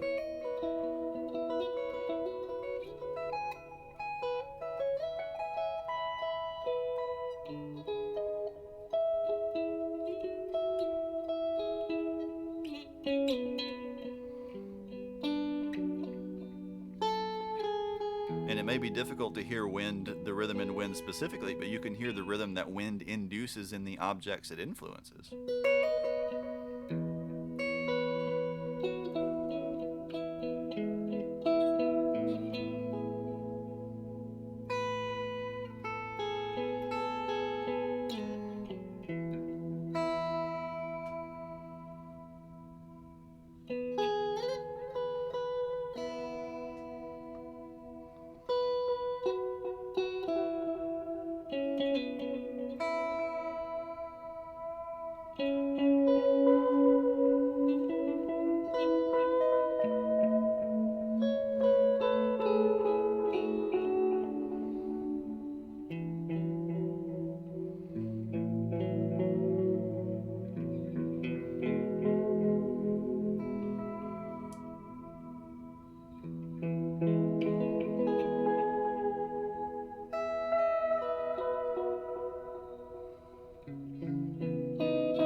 If you went to a 433 concert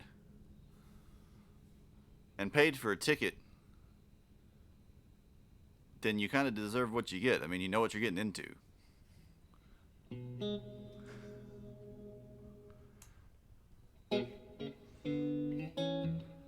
But I mean, very much part of the point of the guy's oeuvre was to make you ask questions about what qualifies as music. You know, you could listen to other pieces like Water Walk, for instance, which is a variety of non-tonal sounds, such as the sounds of radios turning on and off, or water boiling, or in one case, a mechanical fish lying in the string bed of a piano, timed with a stopwatch.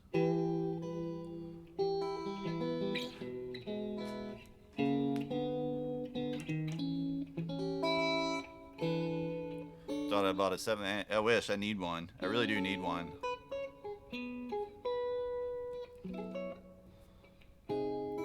It would open up Metal Mondays a lot too. We could do quite a bit more stuff. I've owned a couple, but I've never had one that I really liked. But they've also come a long way since 2002 or whenever, when there weren't really that many options.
Some people do. If you go take if you decide to seriously study music theory in college, and become a music theory major, which is this is about the nerdiest thing you can major in as a musician anyway.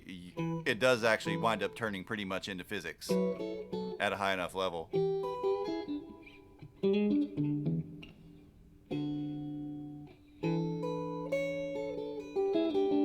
But that is certainly a school of thought as well, and there are people that effectively write mathematically.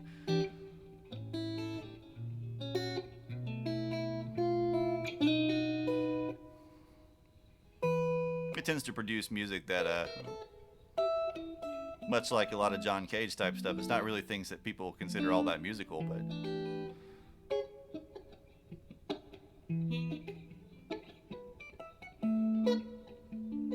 because it tends to be more about exploring the kind of extremes of the physical capacities or capabilities of the instruments.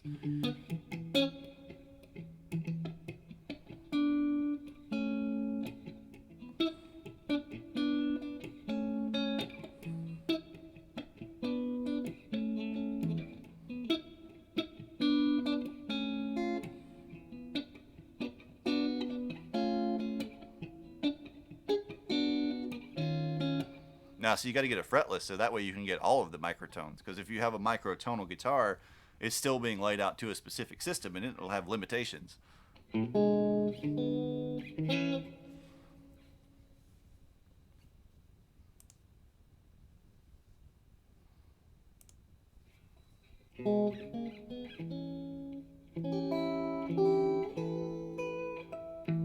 Yeah, I watched the little demo video. I haven't dug too deeply into it yet, though. I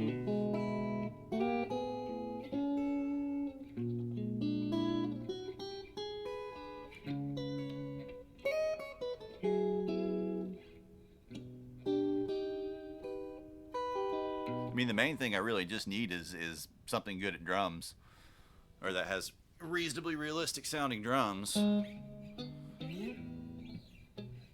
Because guitar and bass and the like, I can obviously do on my own.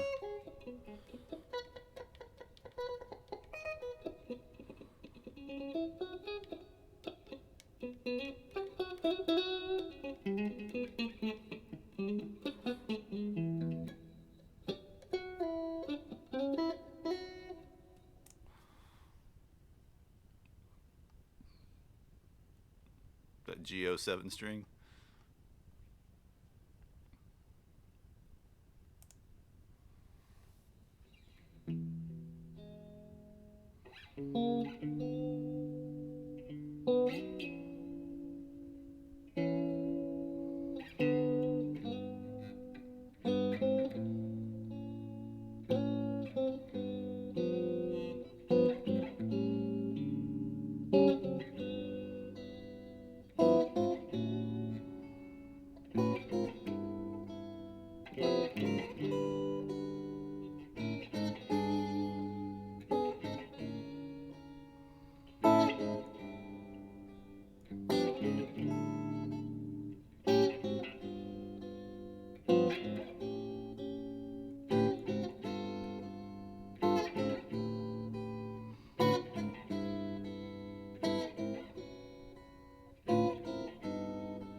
Diagonal bar chords.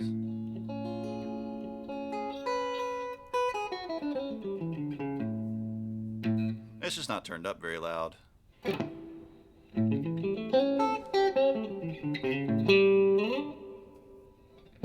I'm playing fairly softly. I've been playing kind of hybrid picking.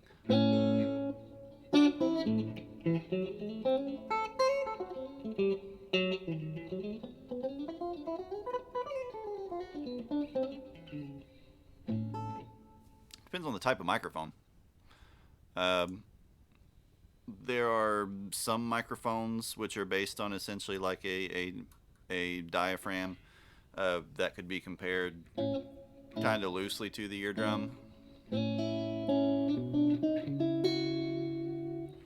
But there are others that use, piezoelectric transducers and different types of things, which wouldn't translate kind of one to one as closely.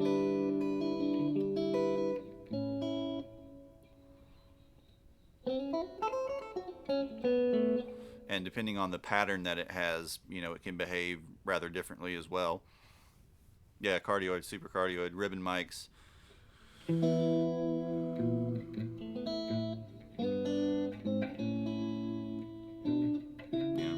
There are quite a few. They're old like field coil microphones and stuff like that too, from the 20s and 30s. There's all kinds of different ways they're put together. Hey Paul, what's going on? How are you?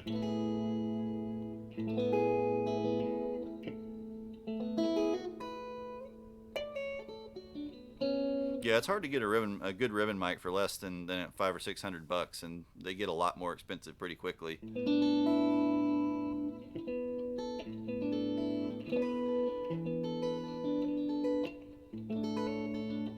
I really want, like, my ideal mic or my dream mic for the stream, for the guitar sound anyway, ultimately is an Earthworks mic. They're just so natural and so fast. They don't really add much coloration on their own, but they're so responsive in the time domain. So you hear like every little transient, every little detail, just immediately. It's incredible. They're not brutally expensive, but still, for probably the best one for guitar use, it'd probably be $800 or $900 used.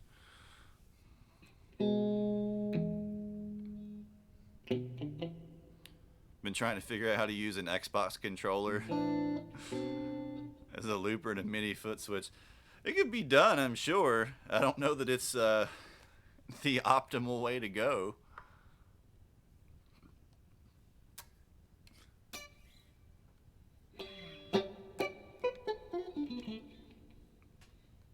Well, let's turn the reverb down a little bit.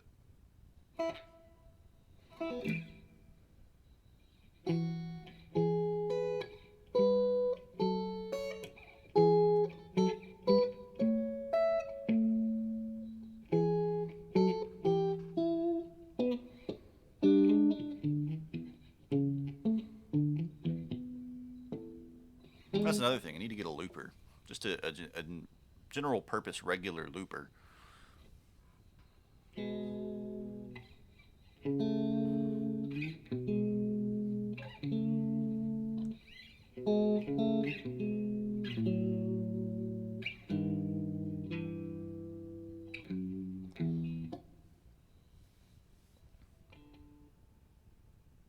Yeah, I don't know.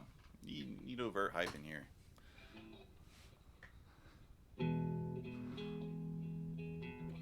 I mean, are you planning on stepping on your Xbox controller, like using your toe to press the button?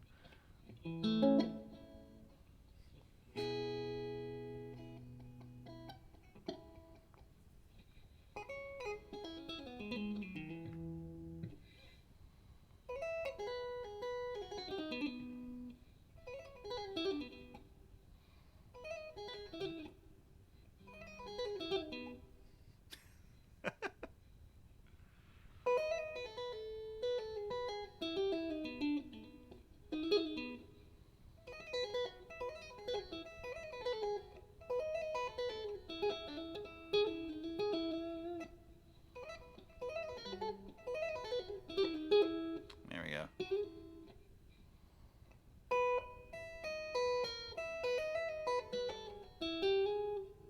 Gotta quit landing on that 12. Gotta land on 13.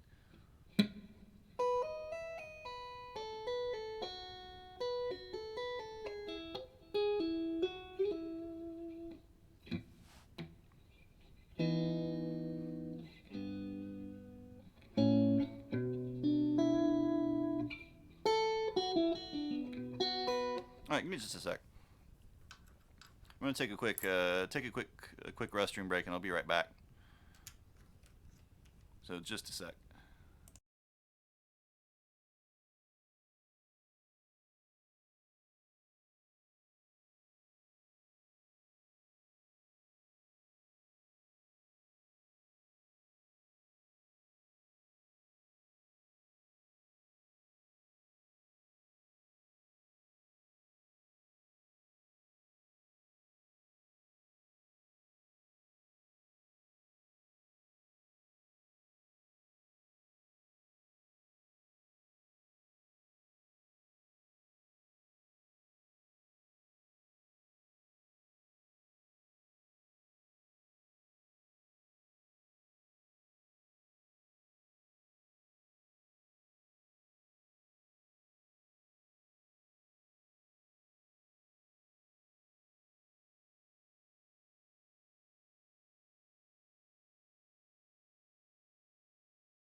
That's better.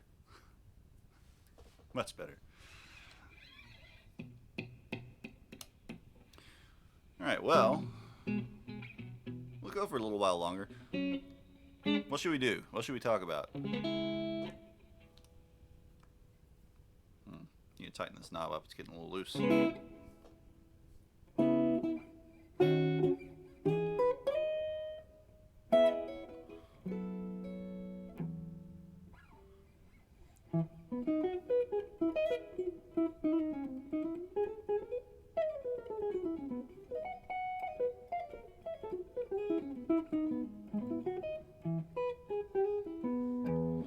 Now, I won't be buying any new guitars probably for a while until I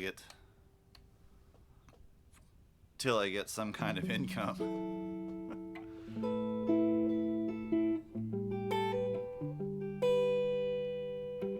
I got a ton of stuff that I'm watching, that I'm kind of keeping my eyes on, but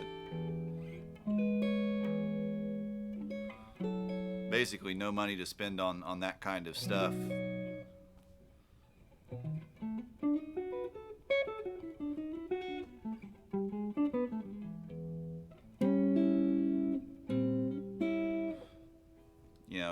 It's bizarre, and it just feels really weird to me too, because normally, when I'm working and when I'm teaching, I pick something up every month or two.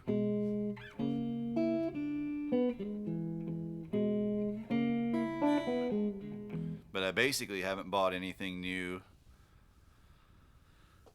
aside from a really cheap pedal I found since March, pretty much.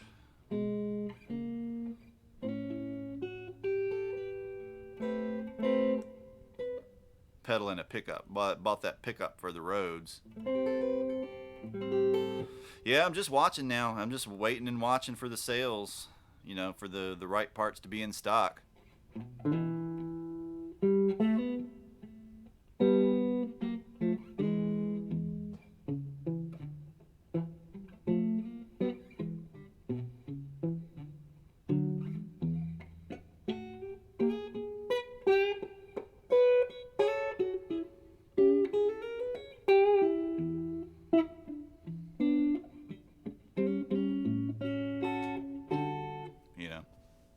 Tis the season. I haven't seen anything. I haven't seen any really great deals yet. You should start seeing more of them the closer we get to Black Friday weekend.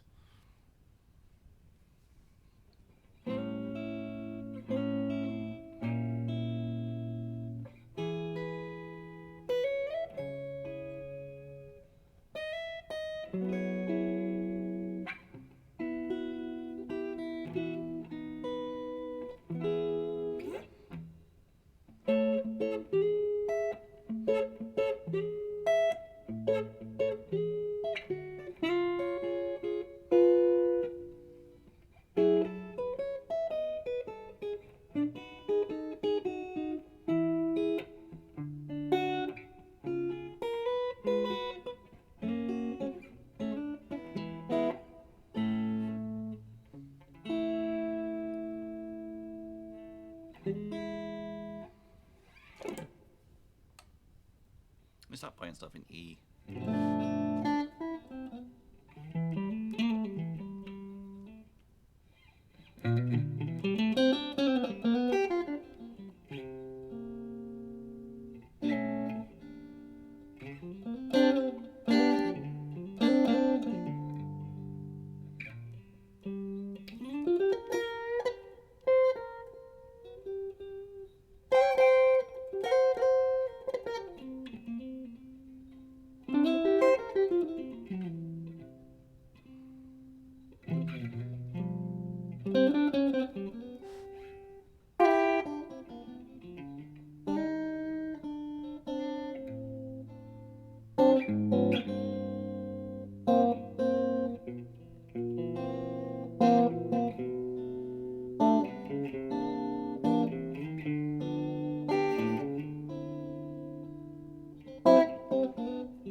Grandpa's always got the most savage tales.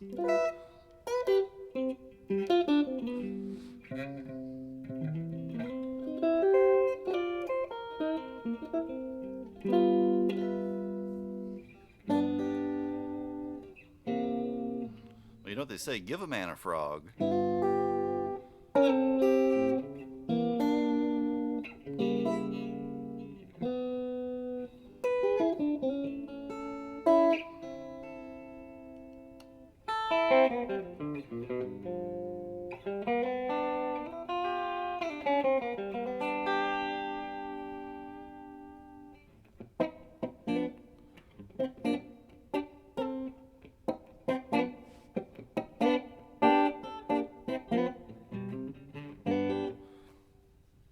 Someone in the Jackson USA group on Facebook had an original one from like 80, 86 or so, you know, red strap maple board, and I think he wound up selling it recently for a little under $2,000. It was pretty rough, but it was close to dead on to Vi's original one.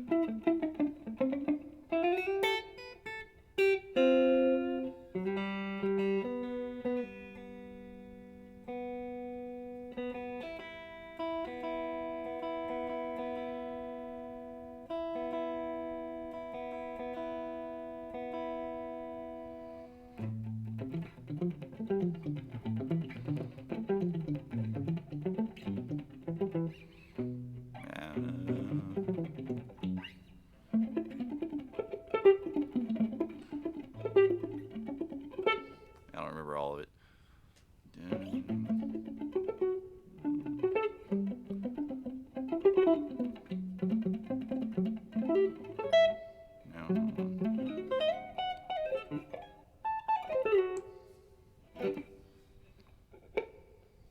Something like that.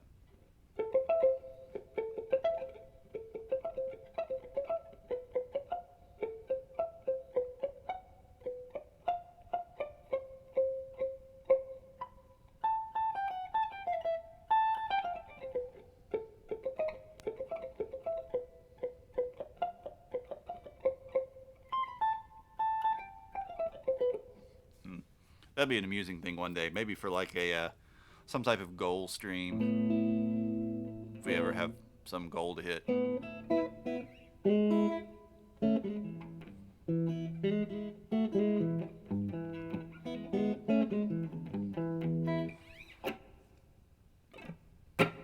Just actually learn it properly.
Using that middle pickup more too. So underutilized.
I got a fever.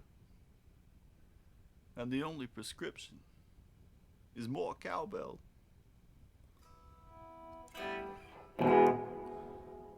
It's actually using the delay pedal as the overdrive.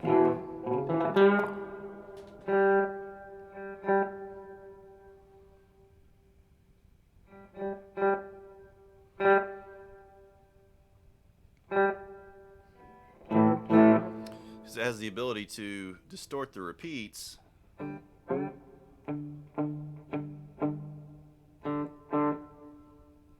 Then setting the time really short.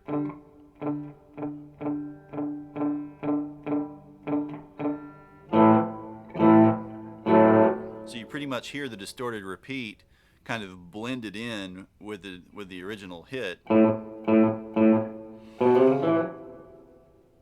So instead of, if I set the time really long,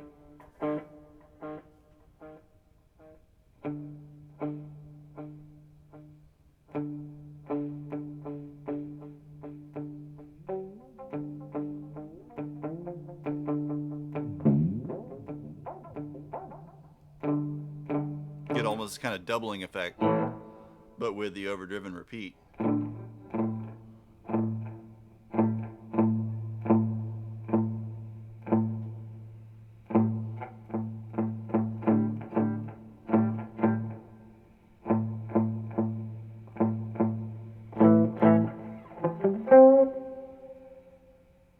And it's kind of really, really gritty sort of drive. Not super high gain. Just add some growl to it.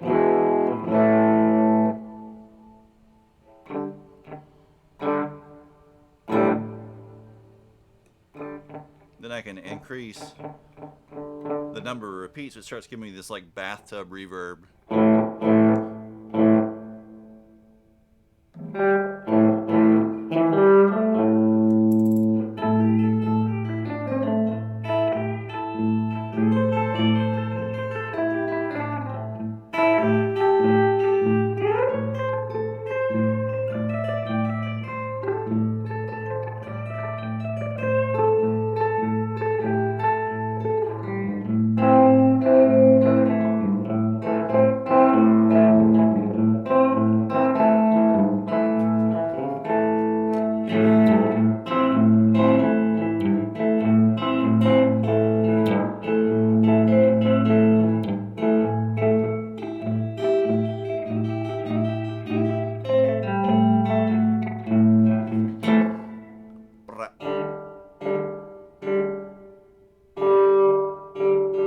I can actually modulate that. Which adds kind of a chorus effect to it.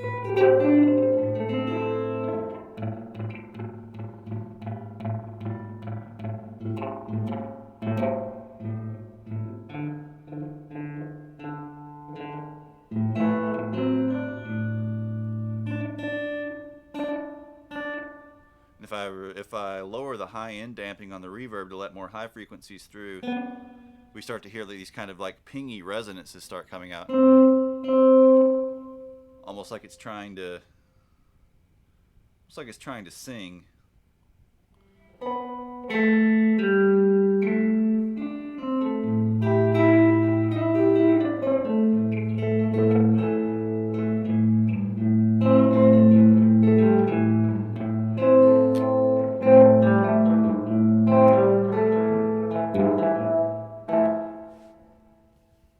Well, do you listen to blues? That's the question.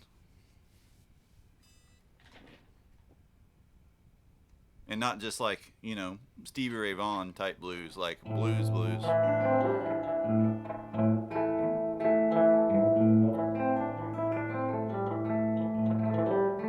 Because pretty much like all the technique that I'm using now I got from Lightning Hopkins and Mance Lipscomb, a couple guys from Texas who played with this kind of dead thumb style.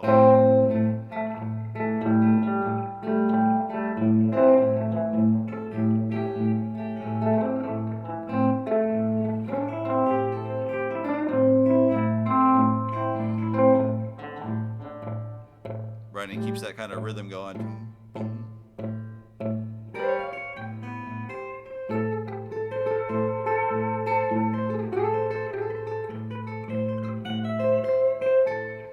And like this particular lick, totally stole from Skip James.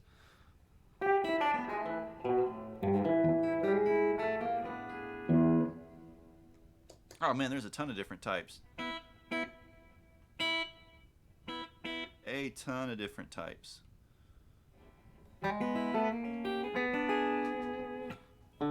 You know, so you have stuff like the Delta blues, which would be like your Robert Johnsons of the world.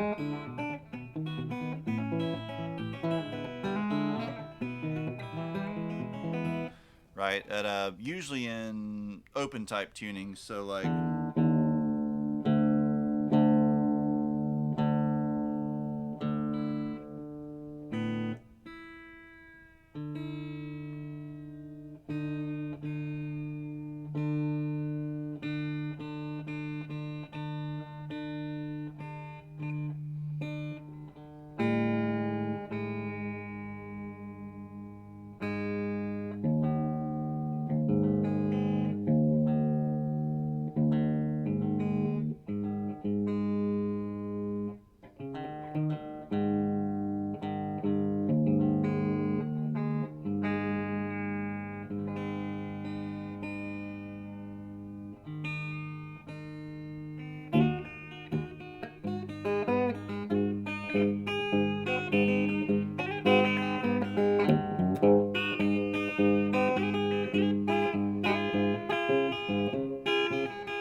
this is open G tuning. I mean, there's a ton of different tunings, but open G, open D minor, open E minor, open A are probably the most common ones.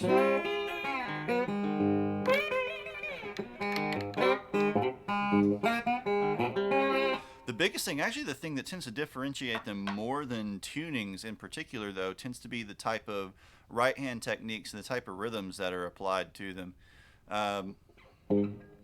So like the stuff that tends to get categorized under the Delta blues name tends to be more sort of percussive with its right hand.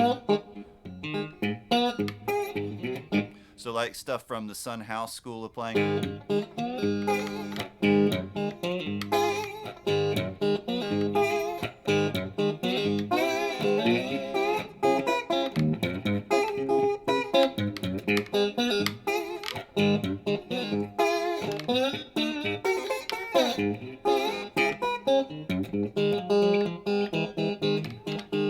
Right, tends to be more kind of aggressive and more sort of syncopated.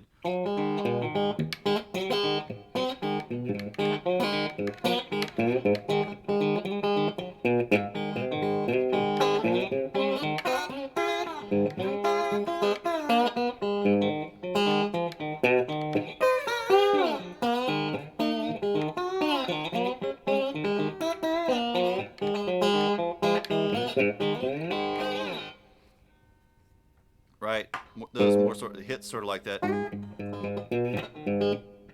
While if we go to something more like Piedmont blues, which is more common kind of on the East Coast, like North Carolina, South Carolina, Georgia,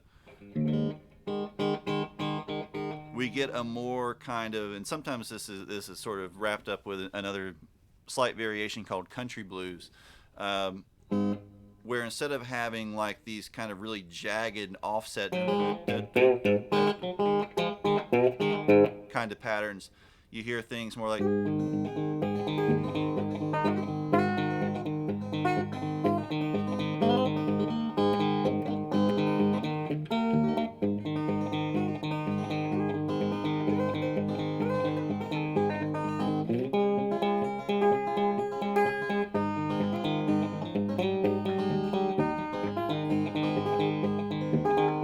So like the right hand patterns tend to have more kind of more stability. They tend to be do ba do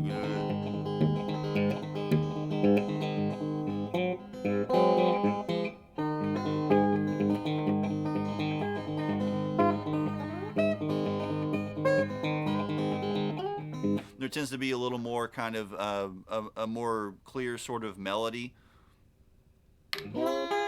right? Like you sort of hear the major and minor scales come out a little more clearly in most of them.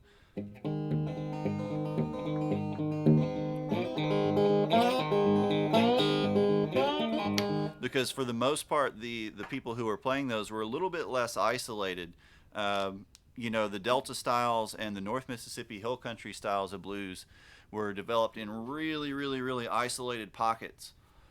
And so in many cases they kind of retain a more sort of drum-like and a more kind of a feel that's more close to African music in terms of like the percussive effects of them, while the Piedmont blues and the country blues were a little more kind of mashed up with gospel and other styles of popular music.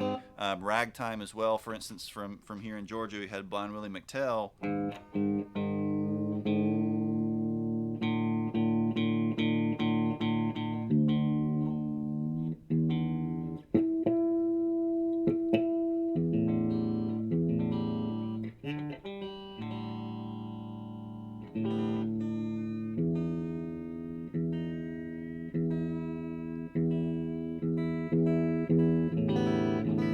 You know,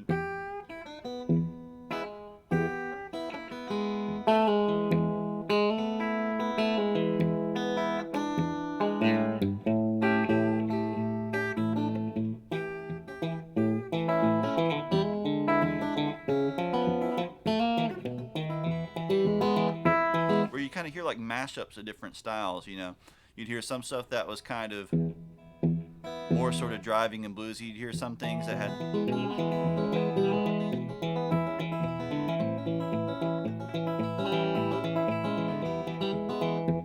and you hear some stuff that was just straight up ragtime.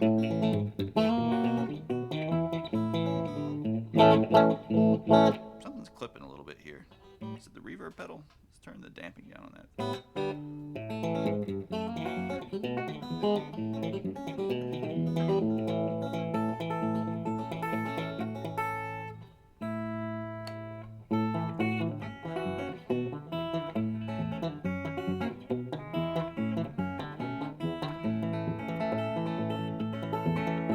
Right, but him and Blind Boy Fuller and guys like that be a little more slick, a little more urbane, a little more melodic. You know, while if you go to say like North Mississippi Hill Country Blues, that was more kind of akin to some of what I was playing, but it tends to be a little more drony, like fewer chord progressions or fewer chord changes. They tend to be kind of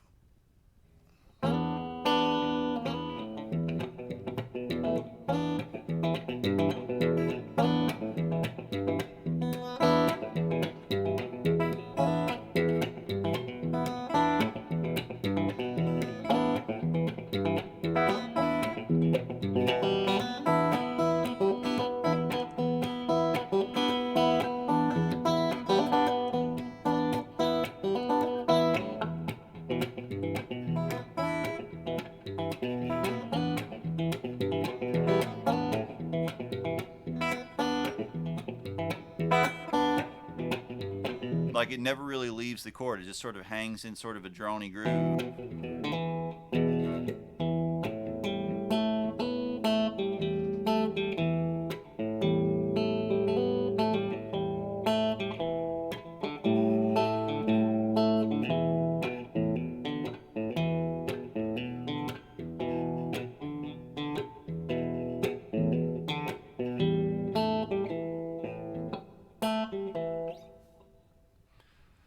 I mean, so like typically if you talk about train sound in music, the first thing people tend to think of here more is the kind of boom chicka rhythm, which you hear more in sort of country music, like the Johnny Cash,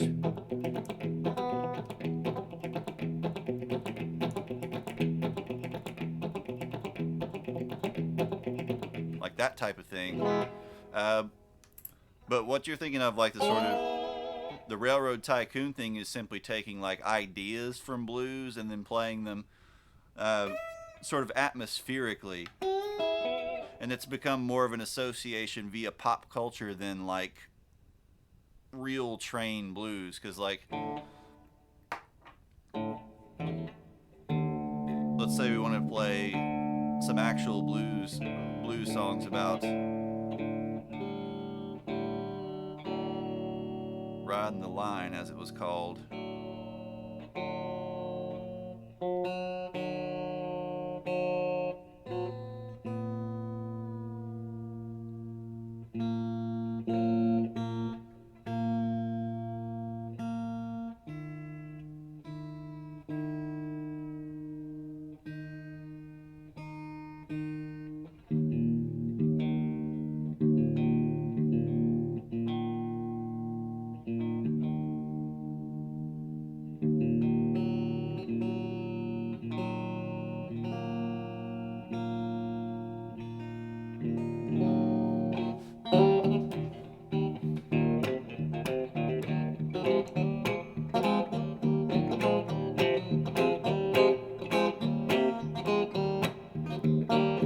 Right, you see, you sort of still hear that chick chick chick chick.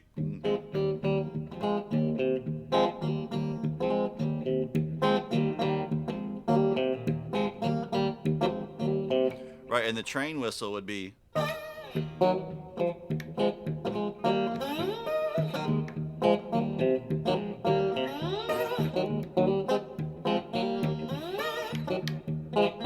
Right, and that sort of Bucka White stuff.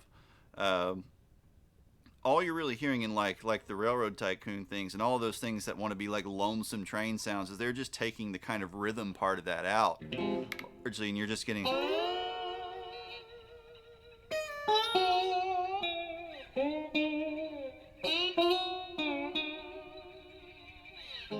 you know, add yourself a bunch of reverb.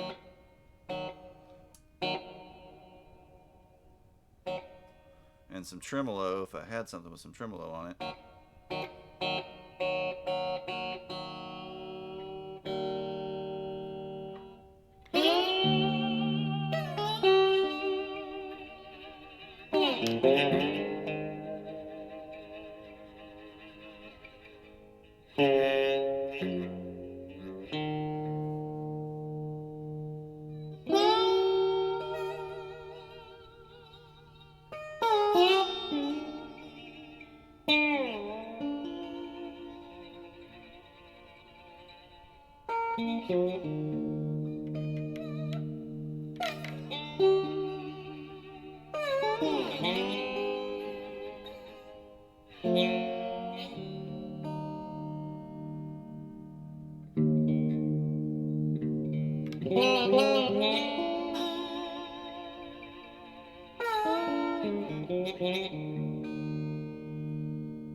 You know, which tempo wise and vibe wise is probably just closest to Dark Was the Night, Cold Was the Ground by Blind Willie Johnson, which uh, the influence of that song can't be overstated, really, especially on Ry Cooder, and the influence of Ry Cooder on pretty much anybody playing slide after, you know, the 1970s in the U.S.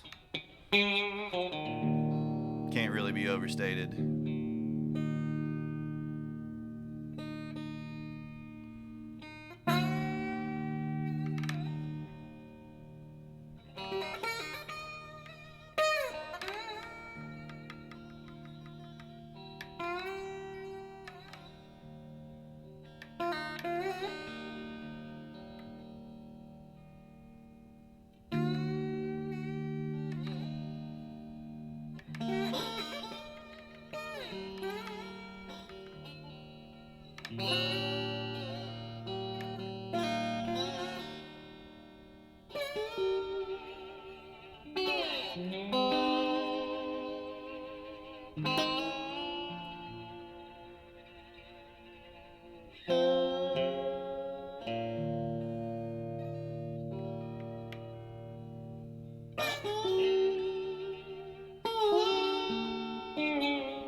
Yeah, Buddy Guy would be Chicago blues. And Chicago blues is a predominantly kind of electric style that you start see cooking up in the 40s with the likes of Muddy Waters and then Howlin' Wolf and that whole crew.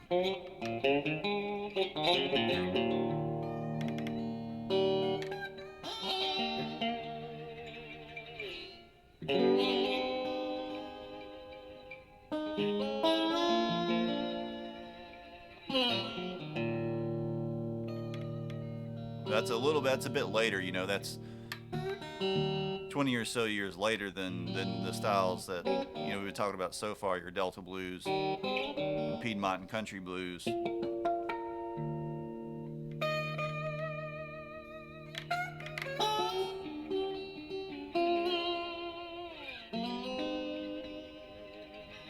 And most of your city blues styles, like your Kansas City blues,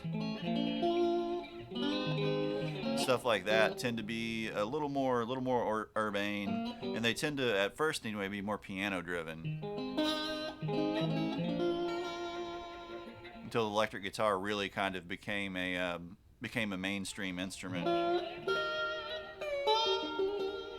and some crossover with jazz in a lot of them too.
You mean that?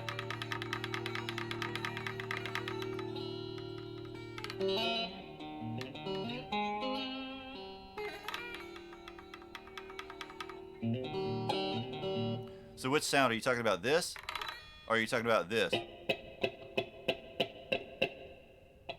Because I'm doing two kind of things here. Sometimes I'm letting the slide roll across the bottom of the frets, which gives us that. And then other times I'm hitting the string muted with the back side of my nail.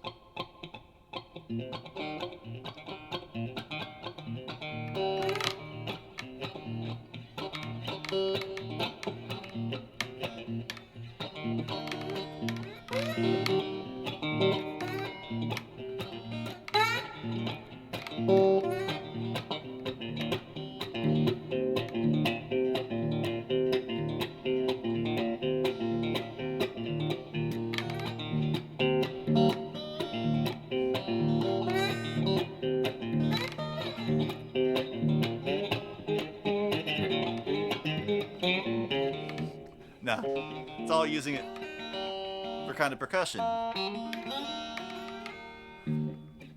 If you want to avoid that, you need to set your action super high and keep your slide really flat. But I'm pivoting it, so sometimes I get that as kind of an effect instead of just, I get.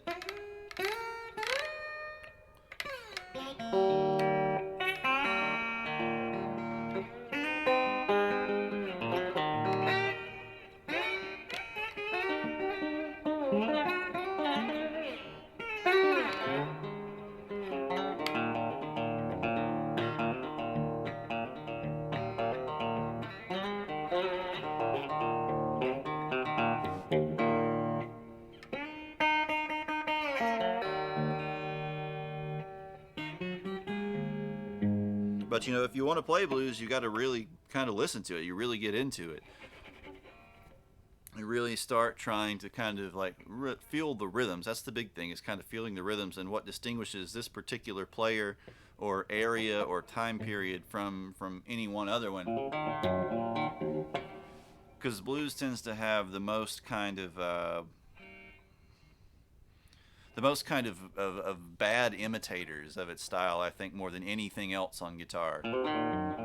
You know, everybody knows a bunch of guitar players that say, "Oh yeah, man, I'm a blues guitarist. I love playing the blues," and then they just play like the most kind of square cheeseball rip-off of the blues imaginable. You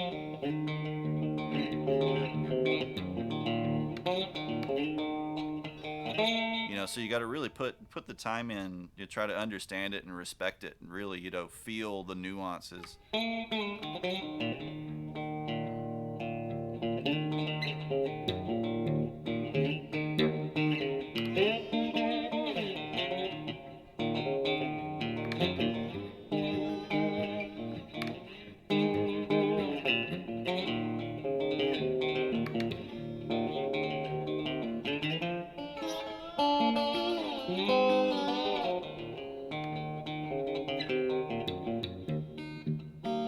Yeah, just play the A minor blues scale over and over and over and over.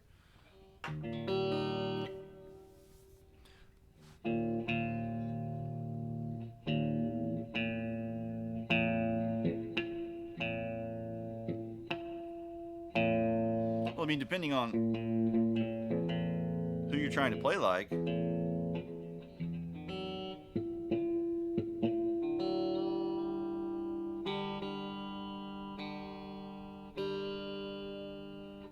That could be a thing.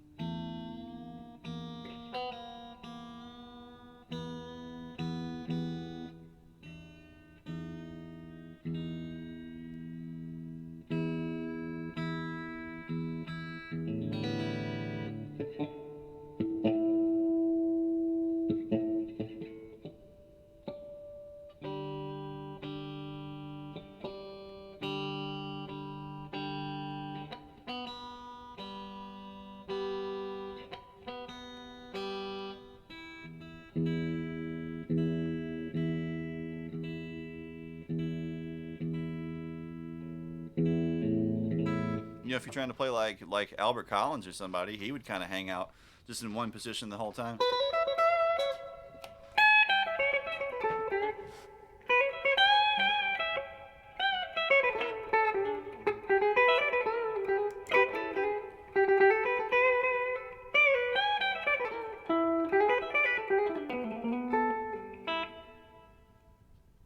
You know, or the same with BB. You know, BB would tend to pick out one little area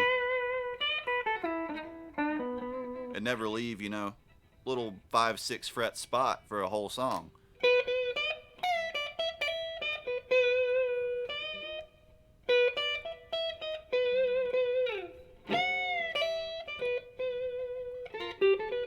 It's more about how you express or you emote with those particular notes in the little area he's playing.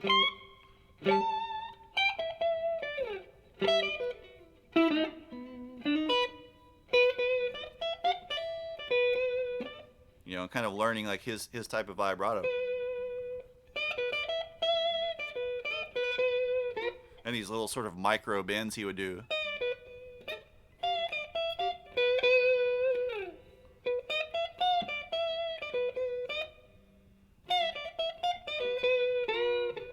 Lots of bends with the index finger too, which is really weird feeling.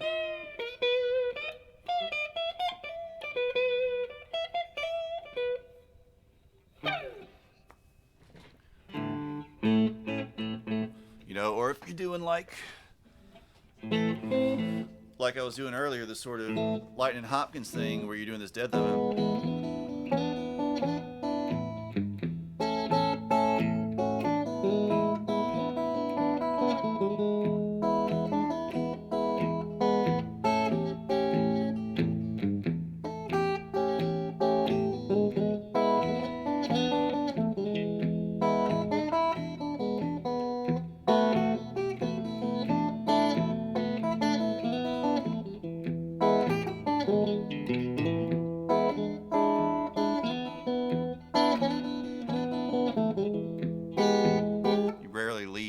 whatever particular position you happen to be playing in, and the bass note stays the same all the way through.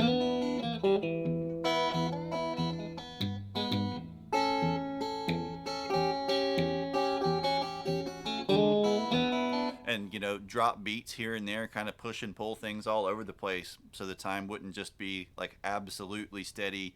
12 bar blues. Here's 4 beats of this, 4 beats of that, 4 beats of this. Sometimes it'd be 3.5 beats of something. It's kind of like wherever he felt the change coming.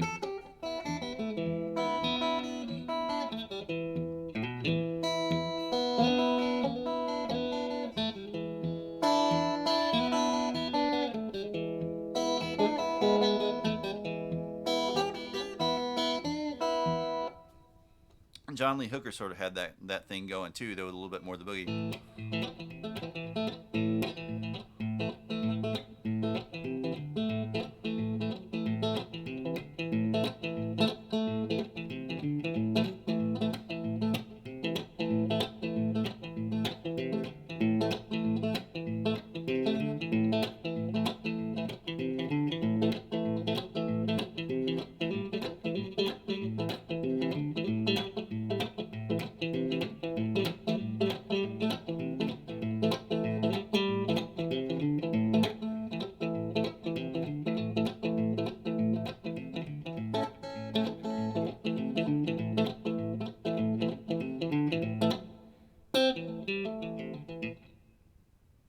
Can you do a how? A how?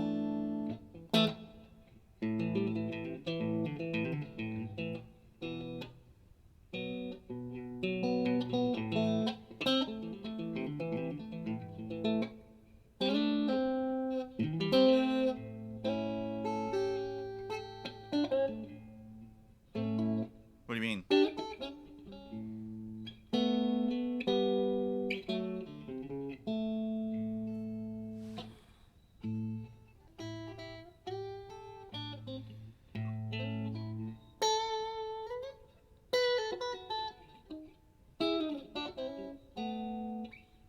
Oh.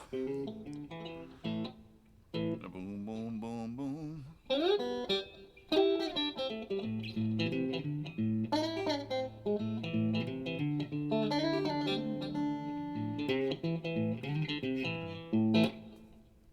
Yeah, I mean, all those like so many people, ZZ Top, Van Halen, everybody stole so much stuff from John Lee Hooker.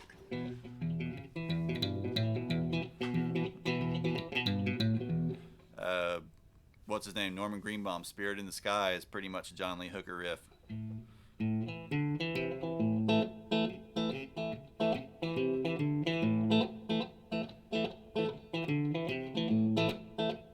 Or,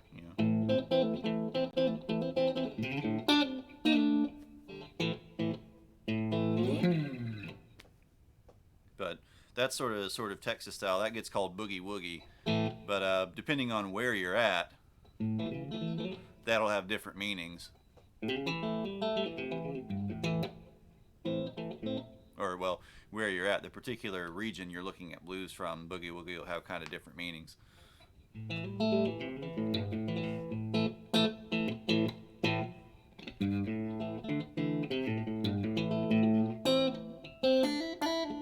As long as you get credit. That's kind of the perennial problem with all of that. Rock bands just totally lifting stuff from the old blues guys and country guys, and then, not giving anybody any credit. I'm looking at you, Led Zeppelin.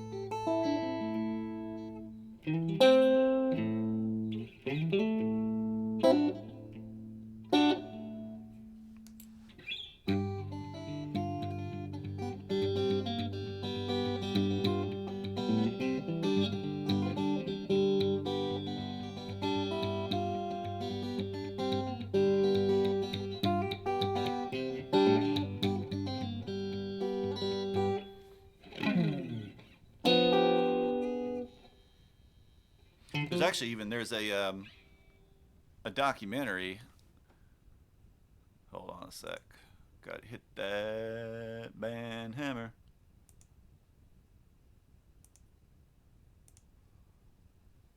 There's actually a documentary about Mance Lipscomb. Uh,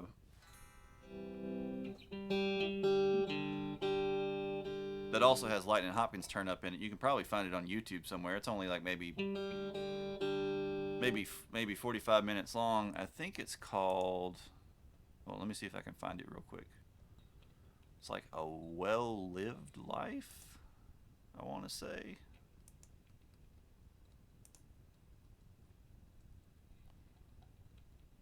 But I would bet it's probably. I would bet it's public domain. A Well-Spent Life. But it's really cool. Just kind of hangs out with him. He plays some, talks some, kind of talks about his thoughts on life. He is a really, really wonderful guitar player, and he's a lot more versatile than many of his sort of contemporaries. He could play all kinds of different things, but tended to sort of maintain that sort of dead thumb style through most of it, where the thumb just kind of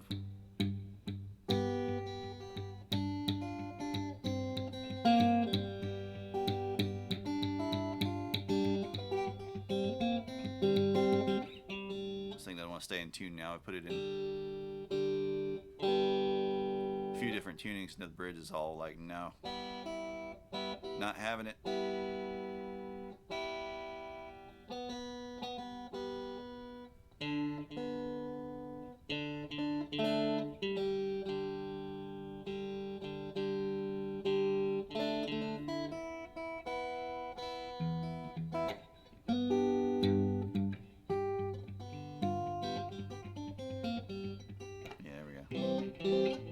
Still a little bit out. So that G just will not get in tune.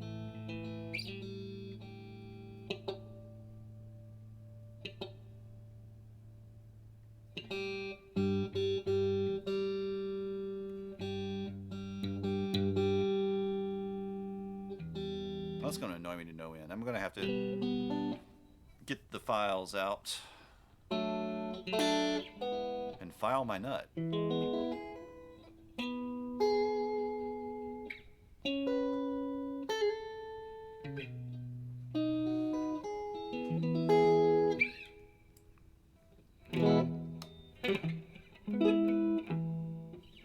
Alright. Anyways. We're over 3 hours, so probably time to wrap it up. Getting hungry. Getting cold. I turned the heater on. I think Wednesday we're due for pedal noodling, I believe. Then Friday we're going to be doing Friday Night New Wave. So if you've got requests specifically for that, start getting those in mind, getting them in the channel. I know a couple of you have already. Maybe one day we should just do like a whole blues lesson or something. Maybe do a specific song or player or something. Gotta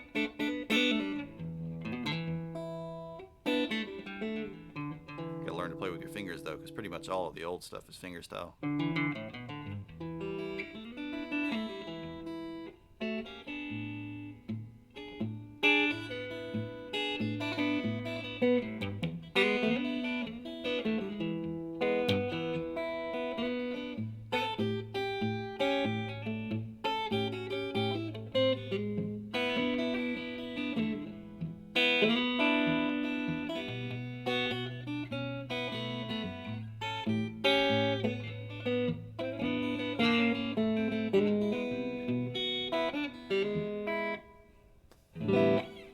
Work on maybe teaching that sort of right hand pattern, getting either the dead thumb pattern or the alternating thumb. And work on sort of getting those foundations laid anyway, because for a lot of those early styles of blues you got to be able to do one or the other.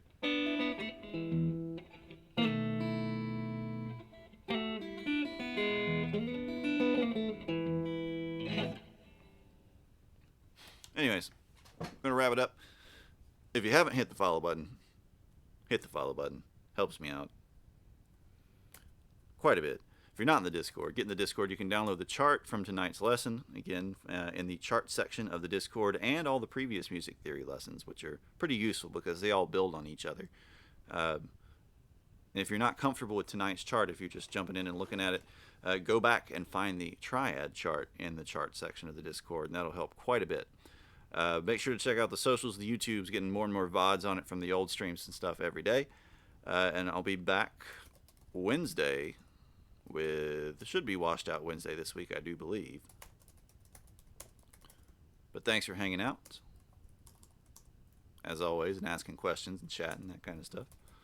Because that really helps sort of drive the stream. Makes it interesting, rather than me just sitting here noodling, which, I mean, I can do, but a lot more fun if someone's actually talking. And I will see y'all Wednesday night at, where's the at? Come on, at. There we go. At 9 p.m. Eastern. No problem, Grim. See you next time.